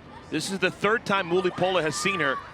Does Faraimo have to do something different, or is it just keep on doing what worked before? I think it's all about a feel. I think that her and Jordan Roberts are working really well together right now. I think they know what they need to do to be successful. Sometimes you do need that little bit of mix-up, and sometimes maybe just keep pounding what you're doing. If you see something that the hitter's struggling with versus if you see something that, hey, they're starting to adjust a little bit. But going 3 times around a lineup, no matter what lineup you're facing here, is not easy to do, and this ball's about to come right at us. It did look like it was coming your way. A little bit, I thought so too. We got nervous over here a little bit. So I think them just being able to work well together and do what they're doing, it's cool to watch. I think Meg and Joe have a good flow going, but I feel like the catchers here always say that the pitchers that are successful thrive off of being able to call their own game and letting the catchers ride it out in the backside. So I think you see them kind of talking, communicating right now and doing just that. But we're having a blast up here watching it, so it's great to see. Who do you have with you? We got some great, cool fans. We got some Notre Dame fans over here. And we have Millie over here. It's 4 days away from her 9th birthday on August 8th. So we also want to give a big shout out to the birthday queen herself at AU. So something you guys want to say? Happy birthday, Deegan! Big shout out for DJ and her happy birthday. Sorry for you guys. I know that was probably really loud up there. But we're all excited. We're here for the birthday celebrations and wishes. And we're just having a lot of fun talking up here about softball, about the pitcher's duel that's going on, about Notre Dame. And we have a lot of pitchers ourselves up here. So huge shout outs to Peyton Tidd and Michaela Castor from Notre Dame. They're really excited to talk about them. So we've been chatting it up about Notre Dame a bit the last couple innings. Taylor, thank you so much for your time today. It was great watching you play in the first game. It's fantastic catching up with you here in our 2nd game. Awesome. Yeah, it's great talking to you guys. I'm excited to see the outcome of this one. Well, game's hanging in the balance right now. Taylor Edwards batting, runner on at first. There are 2 outs. Faraimo's just gone over 100 pitches. That's foul. Interesting to note about Faraimo, just handed it a note. The first 100 pitches that she threw, 28 of them, 28%, were called strikes. It's pretty good. You want, obviously, that to be 50 or higher in just terms of strikes, but you're not counting foul balls, you're not counting swing and misses. So if half of that is going to be just called strikes, it's setting yourself up for success. Runner on at first base is Harshman. 2-2 to Edwards. 3-2 to Edwards. There's the first off speed from Faraimo. Coming in at 2-2 count. This is a pivotal moment in this game. She tries to get Edwards to swing and miss. And you can see right now, Taylor Edwards, I don't see her do this very often. She's really trying to shorten up, put bat on ball here in this at-bat. Called strike 3. Faraimo with the dart, 68 miles per hour, then freezes Taylor Edwards. That's the 29th called strike for Faraimo. And it's the 8th strikeout for the rookie. This is the emotion we were talking about. She feels it. This is a battle between these two pitchers, and Megan Faraimo gets the big strikeout.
Welcome back, everyone. Absolutely nothing has been decided. It is a 1-1 tie as we play the bottom of the 5th inning. History is going to be made as Athletes Unlimited going to bring the first ever pro softball games to the Little League Softball World Series in Greenville, North Carolina.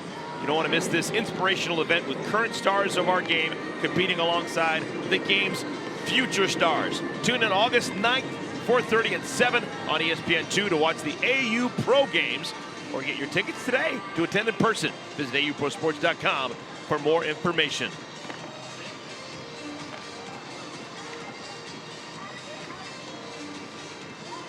Now 2 pitchers duels.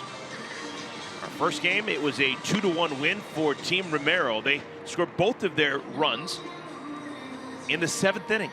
They had them on a 1-0 game all the way to the bottom of the 7th before Bubba Nichols hit a walk-off 2-run double. Here in our nightcap, it is a 1-1 tie. A couple of former Bruin greats, Rachel Garcia, Megan Faraimo.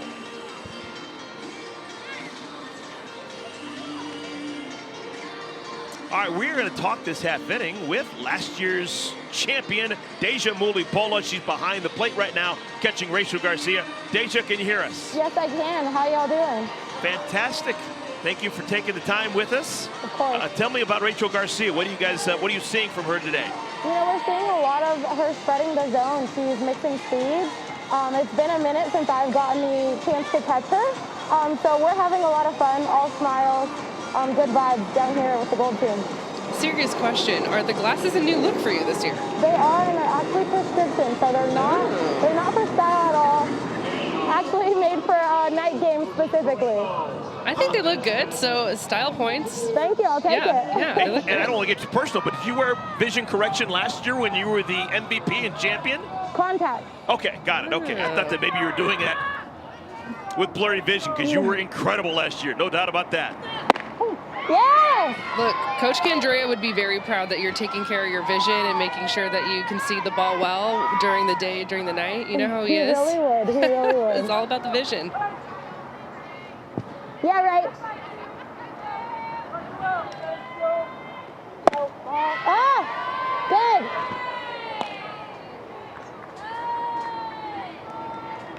Where'd that miss? A little bit off? They said a little bit low. Okay, a little low.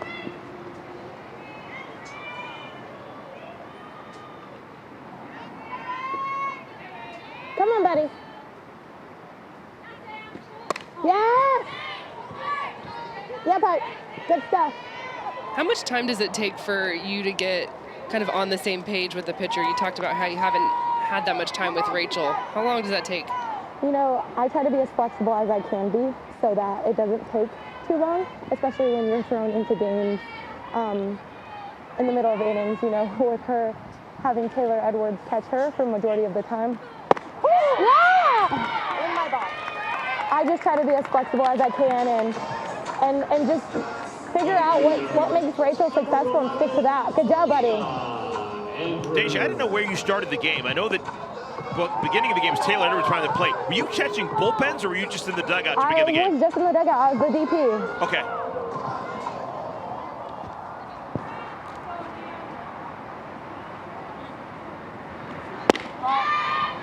Deja, was it scripted that you would come in mid-game and replace Edwards?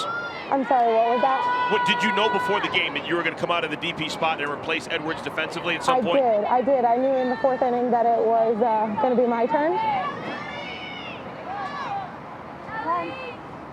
Time. I was with the rise outside, sorry. You were like shaking and yeah, I was like, oh, which one was it? I got it, yeah.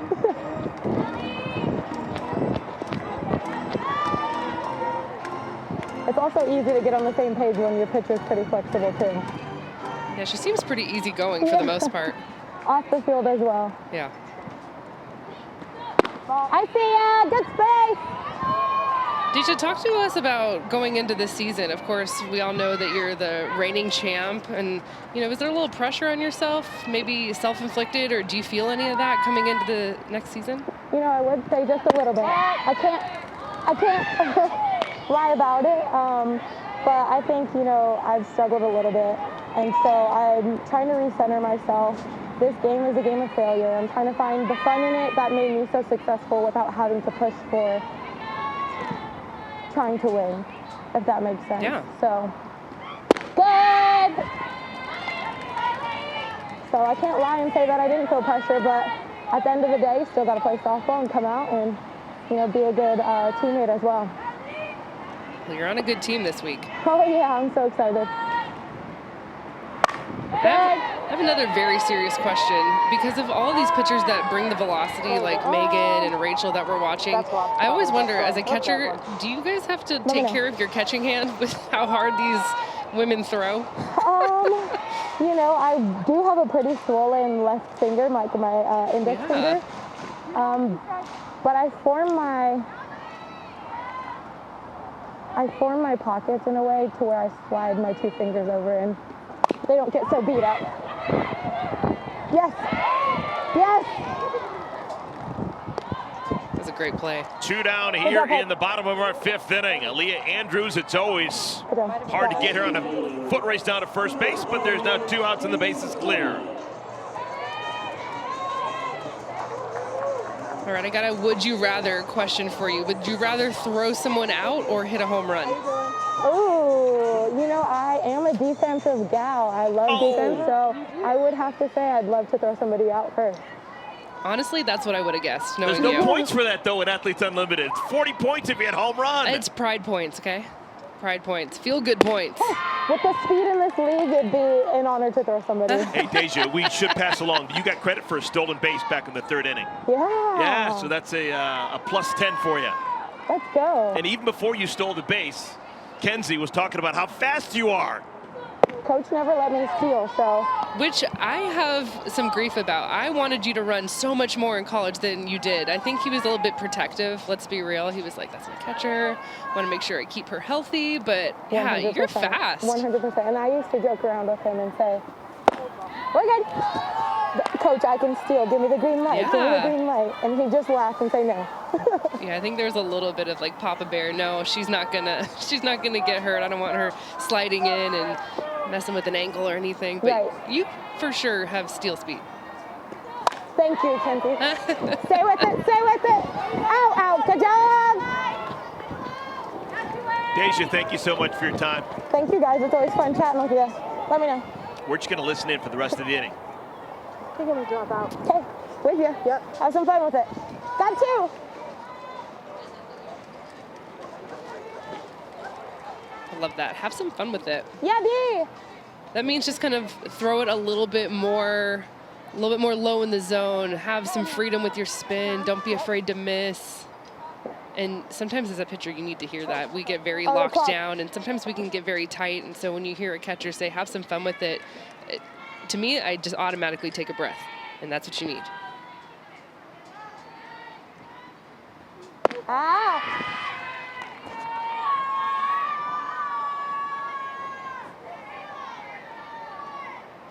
Here's that battle we were talking about in the 1st inning. Haley McClenny, Rachel Garcia, and now you've got Deja calling the pitches. This is a world-class battery and at-bat right here. You heard Haley McClenny disagree with the call, but it's strike 3. That's fun right there. That's fun right there. Good job.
It's hard being a captain, but I feel like I learned a lot about myself as not just like an athlete, but also just learning the game more. It's an honor to wear the C on my chest. It's something that obviously we all work hard for and that we got to that point. Having the team's input a lot of the time, I think, is also what makes a captain.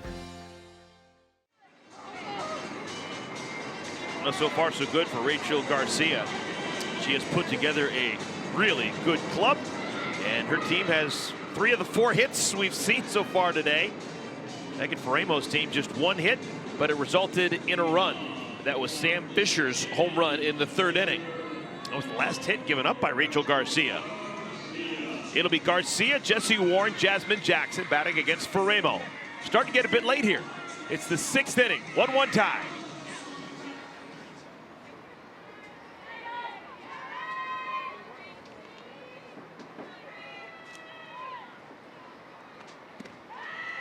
Called strike 1 to Garcia. Walked in the 1st inning, +8. Flied out to center field in the 3rd.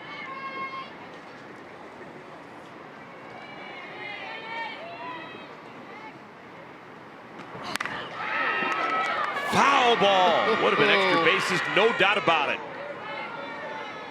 Oh, she can't believe it. Exit velocity on that, 77 miles an hour. A laser.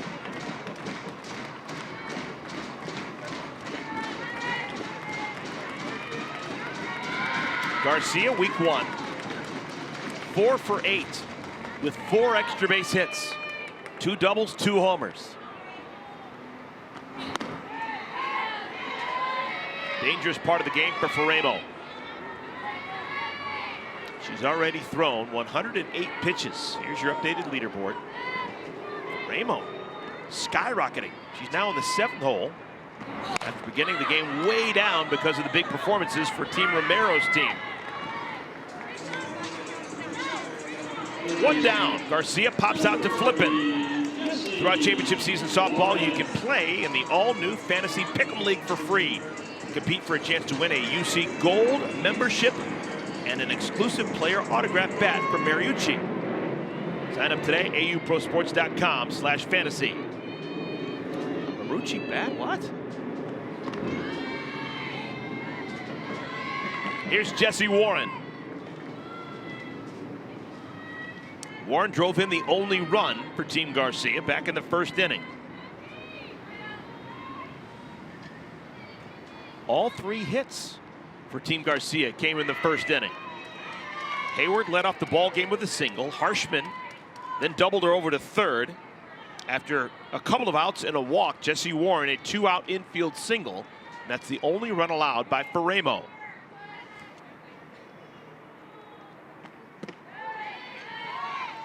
Once these pitchers get locked in the way they do, and with how elite these arms that we've seen, like Taylor McQuillin earlier, you can just tell once they start to get in their groove, scoring is going to be very minimal. So sometimes the best opportunity is that 1st inning. Off the thumbs, Harshman, no chance. That's Aubrey Leach, no chance. And Jessie Warren has 2 base hits that have not made it to the green grass yet. One of the best hitters in the world today has 2 bleeders for base hits. She's a +10 because of it. And the one in the 1st was the RBI. It was just like that, but on the left side. So strange. Yeah, and the only time she's been made an out is that little funky thing that Faraimo dove for. So 3 cue shots for Jessie Warren. She's got 2 base hits. 1-out base runner for Team Garcia. That's the 1st base hit in 17 batters for Faraimo.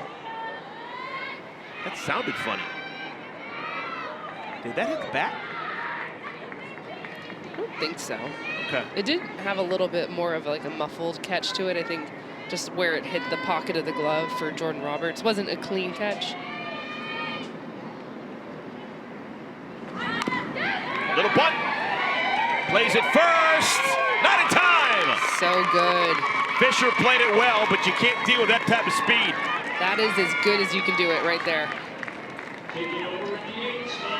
Back-to-back singles that have not left the infield for Team Garcia. There's nothing you can do as a defense for this bunt. It is just right in the middle of the infield, perfectly between Sam Fisher, Megan Faraimo, Jordan Roberts. It's just who's going to get it. Tori Vidalis and Jazz Jackson runs so well down the line. Soft hands.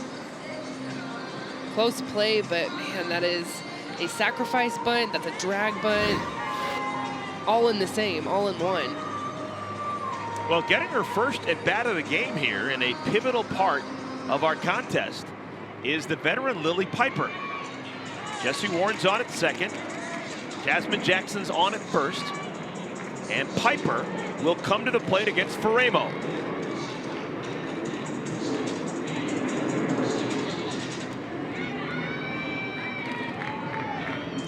Former Ohio State All-American Lily Piper from Northeast Ohio.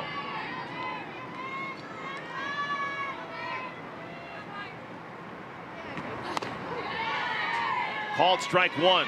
Faraimo still got that good velocity.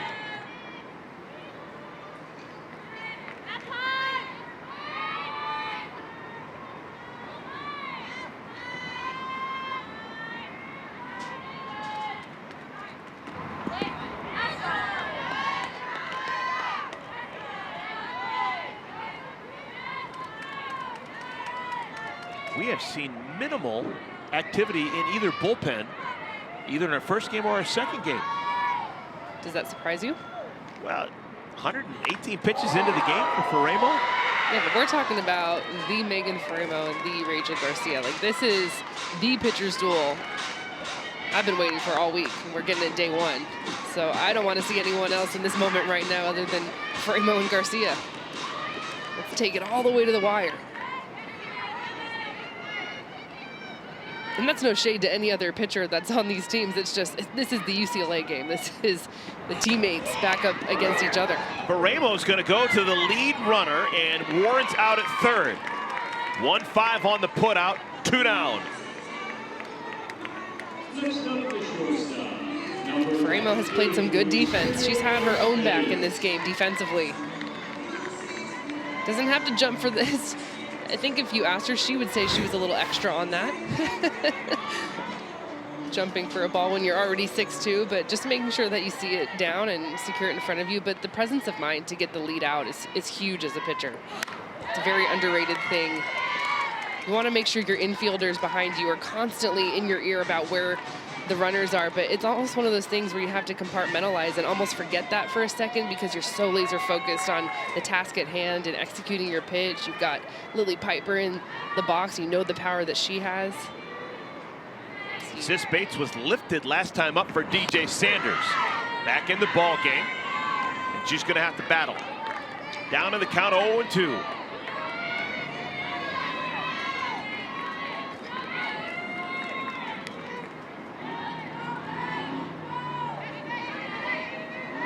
.122nd pitch for Faraimo. Spoiled.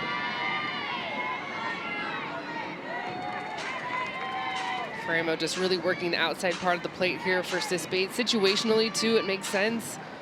You have a couple of different options. Jazz Jackson, you get the force out at third. Let Sam Fisher and Hannah Flippin take care of it defensively. Skied, left field. Andrews, side retired. Back-to-back singles by Warren and Jackson do no damage to Faraimo. We're still tied at 1.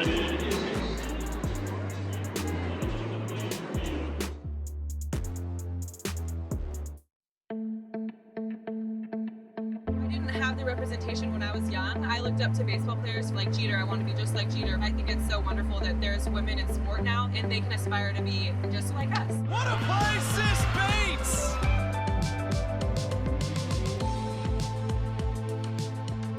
You give little girls a hope and a dream that, hey, maybe that can be me. Oh my goodness! Called strike 3.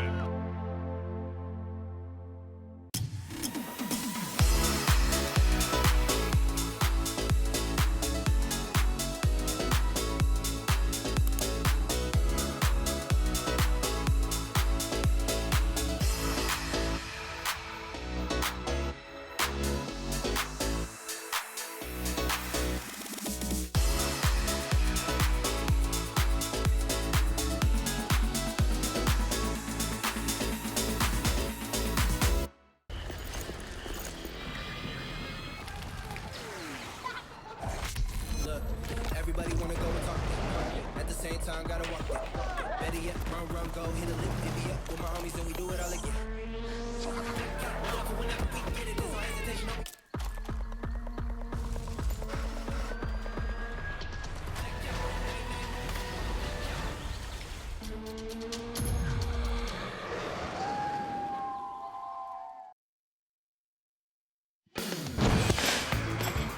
Well, this is the matchup that I wanted, and this is the matchup that we are getting with Megan Faraimo and Rachel Garcia just going back and forth. Megan Faraimo has 8 strikeouts. She's got the fist pumps, and Rachel Garcia, she has 6 strikeouts of her own, only has given up 1 hit, and that was the home run to Sam Fisher. Other than that, it has been pretty flawless for one of the greats in our game, doing what she does.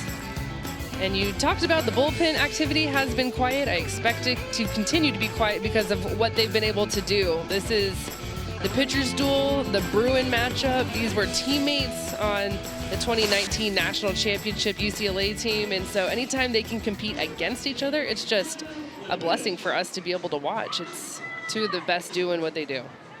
Well, the way we keep score here, the 2 top point getters, Faraimo and Garcia. Faraimo with 82 points and counting. Garcia 68 points and counting. In the 3 spot would be Sam Fisher, who's got 60 points, courtesy of her home run back in the 3rd inning. That home run gave her 40 points for the homer, but it also applied rollover innings. It was a 2-inning win at that point for Team Faraimo. On the ground, Sis Bates. Throw is high, but Piper climbs the ladder and makes the tag. Sis Bates going to give a big thank you to Lily Piper, out number 1. Lily Piper comes in as a defensive replacement a lot because she has a great glove. Usually we'll see her at 3rd base, but she's playing a lot of 1st base here in AU. This is a little of those basketball hops, just going up to get a rebound, coming down, making the tag. Lily Piper, one of 2 AU players to play collegiate basketball.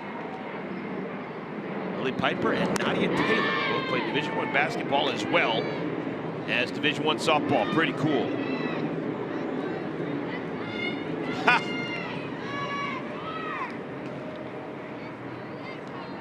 TV Tori Vidalis. Dangerous. Garcia popping that mitt. 71 big ones.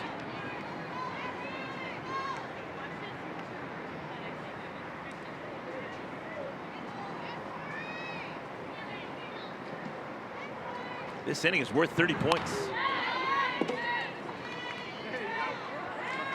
Not going to be easy. But if Team Faraimo can get a scratch here in this 6th inning against Rachel Garcia, plus 30 for everyone on their roster, and they'd be an inning away, 3 outs from winning the whole ball game. Hard, backhanded beautifully. Jessie Warren again.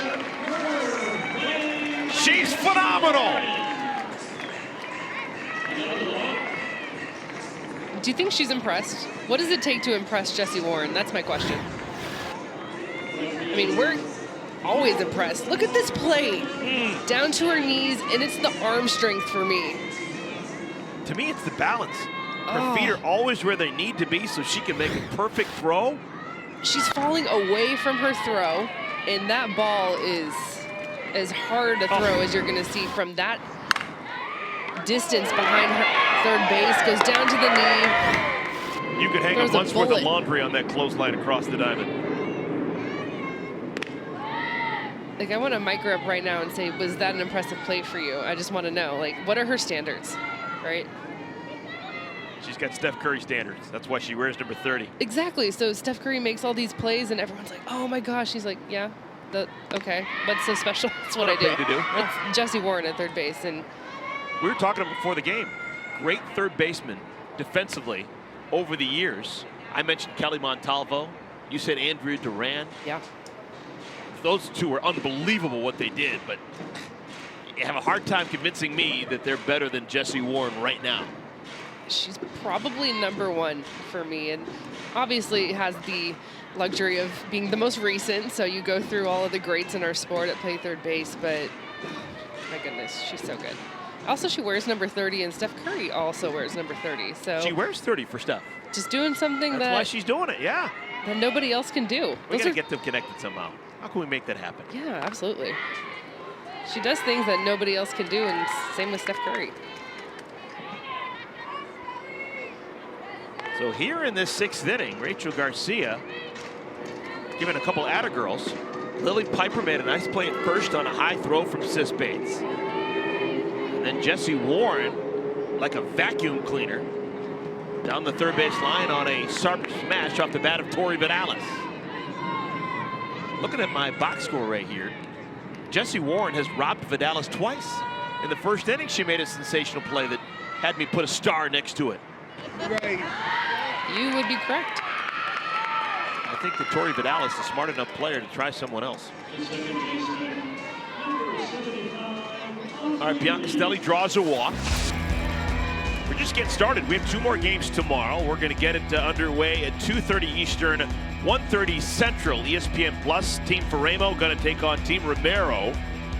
And then our second game at 5 Eastern, 4 Central, Team Zirkle and Team Garcia. Really interesting, well-coordinated teams across the board. Team Zirkle, very young, a whole bunch of rookies. They got the 2 assistant coaches and the head coach for Marshall. Yeah, I'm calling Morgan Zirkle the boss. We're just going to nickname her the boss. Now, everyone on the infield is going to have a word. And I don't think this has anything to do with Bianca Stelli because she's a decent runner, but she's not a game breaker. But it's Leach in the batter's box who causes so many questions because of all the different things that she can do. And there's so much that goes into the pitch calling between Mulipola and Garcia and where the defense needs to be positioned. So if they're going to be throwing Leach outside, does Sis Bates and Jessie Warren need to shade a couple more steps to their right, meaning Kelsey Harshman gets to cover second base? Or are they going to maybe try and jam her, bring Harshman in, have Sis cover the throw over to second base? So there's just constant communication about what the sequence is going to be and how the defense is going to react. Oh, they're going to intentionally walk Leach. Whoa! So you're going to intentionally walk Leach to put Bianca Stelli into scoring position. That's gutsy. And a ton of respect for Leach. I'm speechless. Wow. Okay. That's a move. And you can see Leach kind of smirking over at first base, but that is a move. So it's a free 8 points for Leach, the intentional walk plus 8. That is a big-time tip of the cap to the player that Leach has become.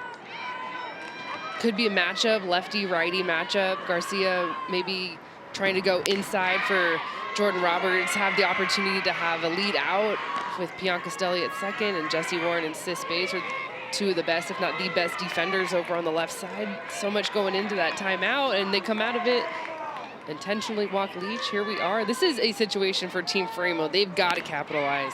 All right, I'm just going to throw something into the universe. Jordan Roberts, we've seen for 4 years, an extreme fly ball hitter. There's a ton of wind here tonight. Just a possibility. 3-1 to Roberts. All right, if Garcia misses one more time, it'll load the bases. As we see the wind, that wind doesn't make a difference, Jordan Roberts. She gets a hold of it, it's gone. But if she pops it in the air, the ball could dance around a little bit. It's not going to be easy. She'll have to stay in the batter's box for another one. 3-2. Were you on the call when she had the big home run? Yes. Do you think that's the furthest home run we've seen in AU? Yeah, yes. I agree. That was her rookie year back in 2020. Yeah, that one's still going. Ball 4. 3 consecutive walks, and the bases are loaded.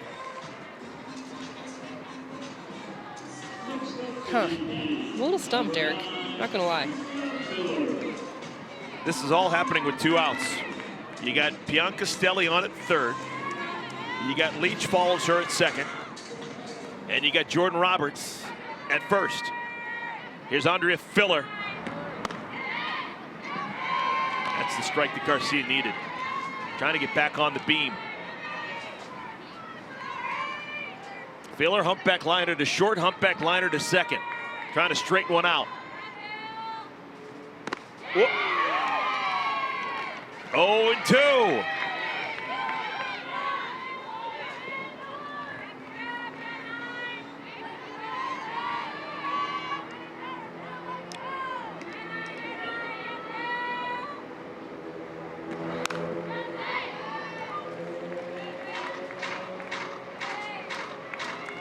Pressure's on the defense right now.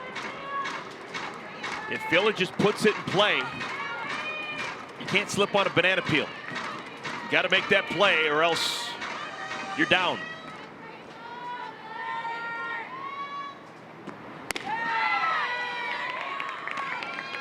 Waste pitch there from Garcia, going hard inside for 3 straight pitches, and then just a little bit of a waste pitch, probably going to go back in hard, high and in.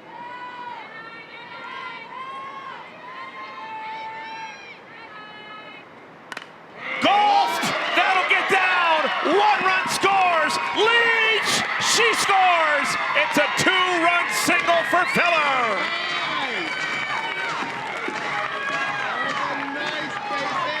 And the strategy backfires for Team Garcia. It's an inning win and now a 3-1 lead for Team Faraimo. This is a pitch that's 1-2 over the heart of the plate with the bases loaded. What a wild inning. 3 walks, 1 intentional. And Eric, I don't know if I've ever seen Rachel Garcia this emotional after that hit. She was not happy about something. I'm not a great lip reader, but I think she says you missed 2 pitches. Garcia had gone 18 batters without giving up a base hit. The last hit allowed was the homer by Fisher leading off the 3rd inning. But then with 2 outs, 2 walks, and the single, and everything is different now. Even if some pitches are called here and there, that pitch was a 1-2 pitch that needed to be a rise ball up at the hands. That is her bread and butter pitch. She needed to throw that in that moment. And I still love to see the feistiness come out of her. This means a lot. This is a big game. This is the AUX champ. She was not happy with a couple of calls. It's just emotion. We see it out of Megan Faraimo with the fist pumps and the passion. We don't see it very often with Garcia. And remember, Garcia's the captain. So right. She is making every single decision. Which is why I was kind of stumped out as to why she chose to intentionally walk Aubrey Leach.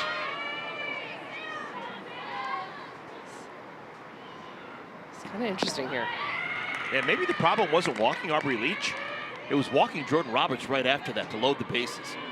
And then she had to face Filler, who didn't have a hit against Garcia, but she at least put the ball in play twice and was getting her 3rd look at Garcia. 3 balls and a strike. Do have a pinch runner on at second base, Nicole Mendez.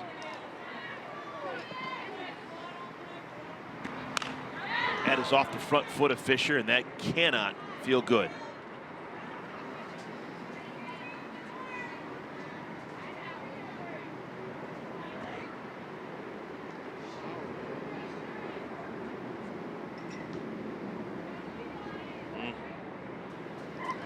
Those don't go away either. I still have a couple of my ankles that those little hard spots. They don't go away. So that's really fun for Sam Fisher. Oh, that was actually off the shin, that was off too.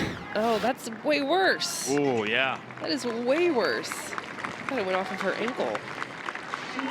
All right, Kenzie Fowler, because these are pros out here, if you're a pitcher and you just did that and you forced Sam Fisher into that ball off her leg, what's the next pitch you throw? What do you think? I'm going to the exact same pitch. Off the thumb, sinking, and it's fair! Another run scores. How about Sam Fisher? After drilling herself on the shin, picks herself up, dusts herself off, and gets an RBI single. All of a sudden, she's in line for some MVP points. Absolutely a gutsy at-bat here. Yes, she had the home run earlier, but this one just grinded out this at bat. Ball lands in front of Jazz Jackson. Another run scores. You gotta celebrate, and then she's feeling the pain a little bit, and it looks like Rachel Garcia is going to take herself out. So Rachel Garcia is coming back to the pack right now.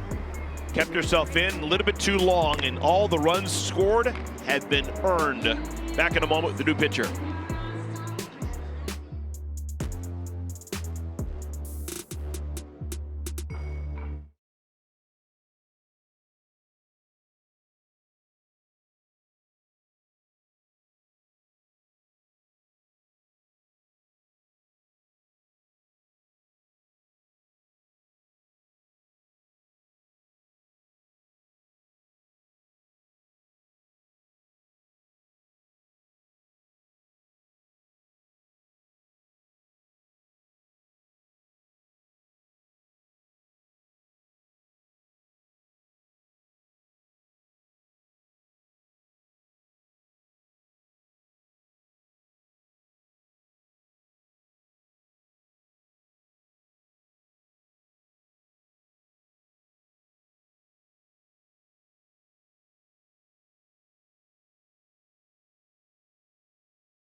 Well, this is now a 4-1 lead for Team Faraimo. 3 runs have scored here in the bottom of the 6th inning. It's already an inning win for Team Faraimo, plus 30 across the board for everyone on their side. Rachel Garcia no longer pitching, still in the game. She'll be the first baseman.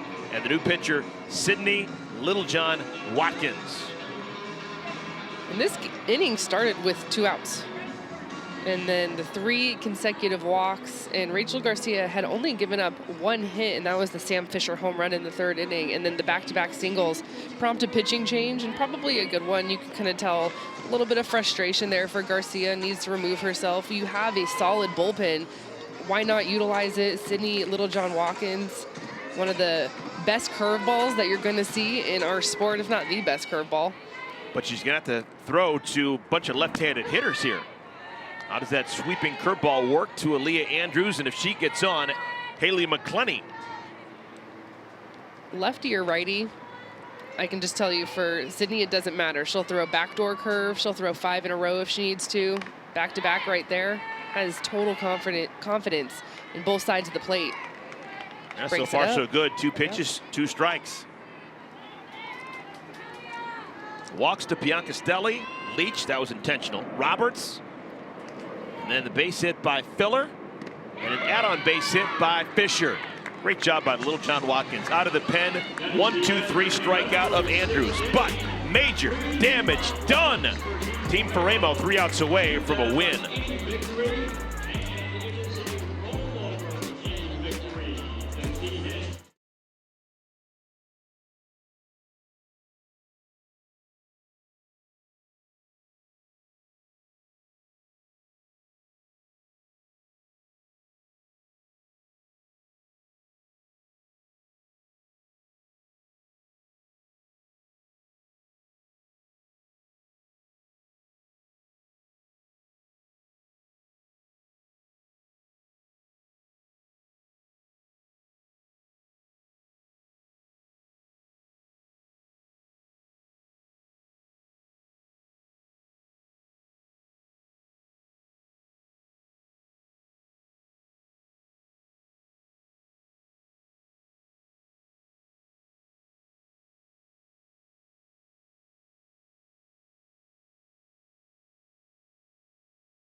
Athletes Unlimited Softball on ESPN is sponsored by Nike and by Aspiration, a global leader in financing climate impact.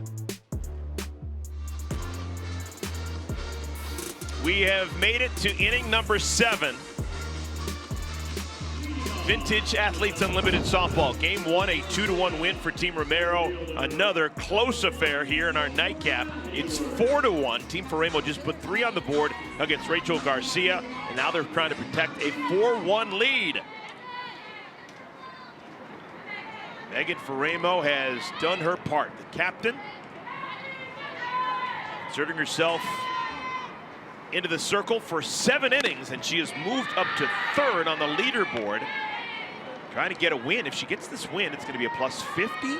That would get her up to, what, 514? And that's before we even factor in MVP points. So this has been a very, very productive night for the rookie from UCLA. She had 1 3 up, 3 down inning, and the rest there's been a couple of runners in scoring position, and she has just buckled down and gotten a big strikeout or a weak ground ball or a pop-up, you name it. Just a clutch pitch when she's needed it. Softly, Faraimo, ooh, little chicken wing, but it's enough to get the out. Hayward is retired.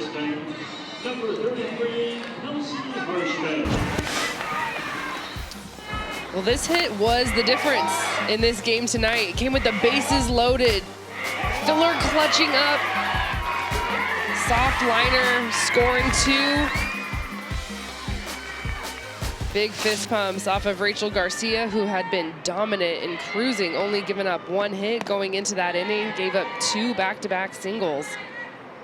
For every run scored during this year's Athletes Unlimited softball season, Aspiration committed to planting 10 trees. We're now up to 380 trees, thanks to Aspiration support. Team Garcia running out of time. This is Harshman. Called strike. 1-1 to Harshman. Now, Faraimo has thrown 128 pitches. He's going to have to throw at least 2 more to get this one over with. That's a lot of pitches, 130. This is the first game of 3 she'll play this weekend. How big of a deal is pitch count when you got games back to back to back? Would she ever be able to give you more than 3 innings in another game this weekend? Yeah, oh yeah. It's just, you know, probably not going to start herself tomorrow is my guess. She is the captain, so she has the luxury of writing the lineup, but has a rookie bullpen. She's also got Kat Sandercock. She looked really solid last weekend, so my guess would probably see her, as well as maybe you'll see Megan in relief. You know, if there's a close game, bring yourself in the 6th or 7th inning, try and close the door.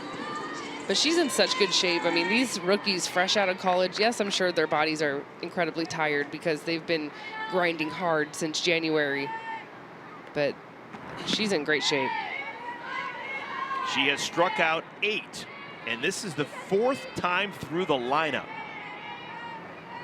I'm being told 9 strikeouts. Yeah, 9 punch-outs for Faraimo. A dominant performance. The only run she allowed came way back in the 1st inning. It feels like a shutout. It's got that type of performance to it. Of course, you see the 1 run like you're talking about, but it just as a pitcher myself, it feels like a shutout. And that feels good as a pitcher. Also, a complete game in this league. Rare. Very.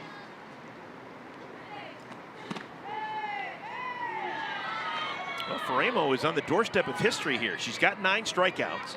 There's only been 1 pitcher in the history of the league to ever get 10 strikeouts in a game, and she did it 5 times. I'll give you 1 guess. Let me think about that one. Kat Osterman.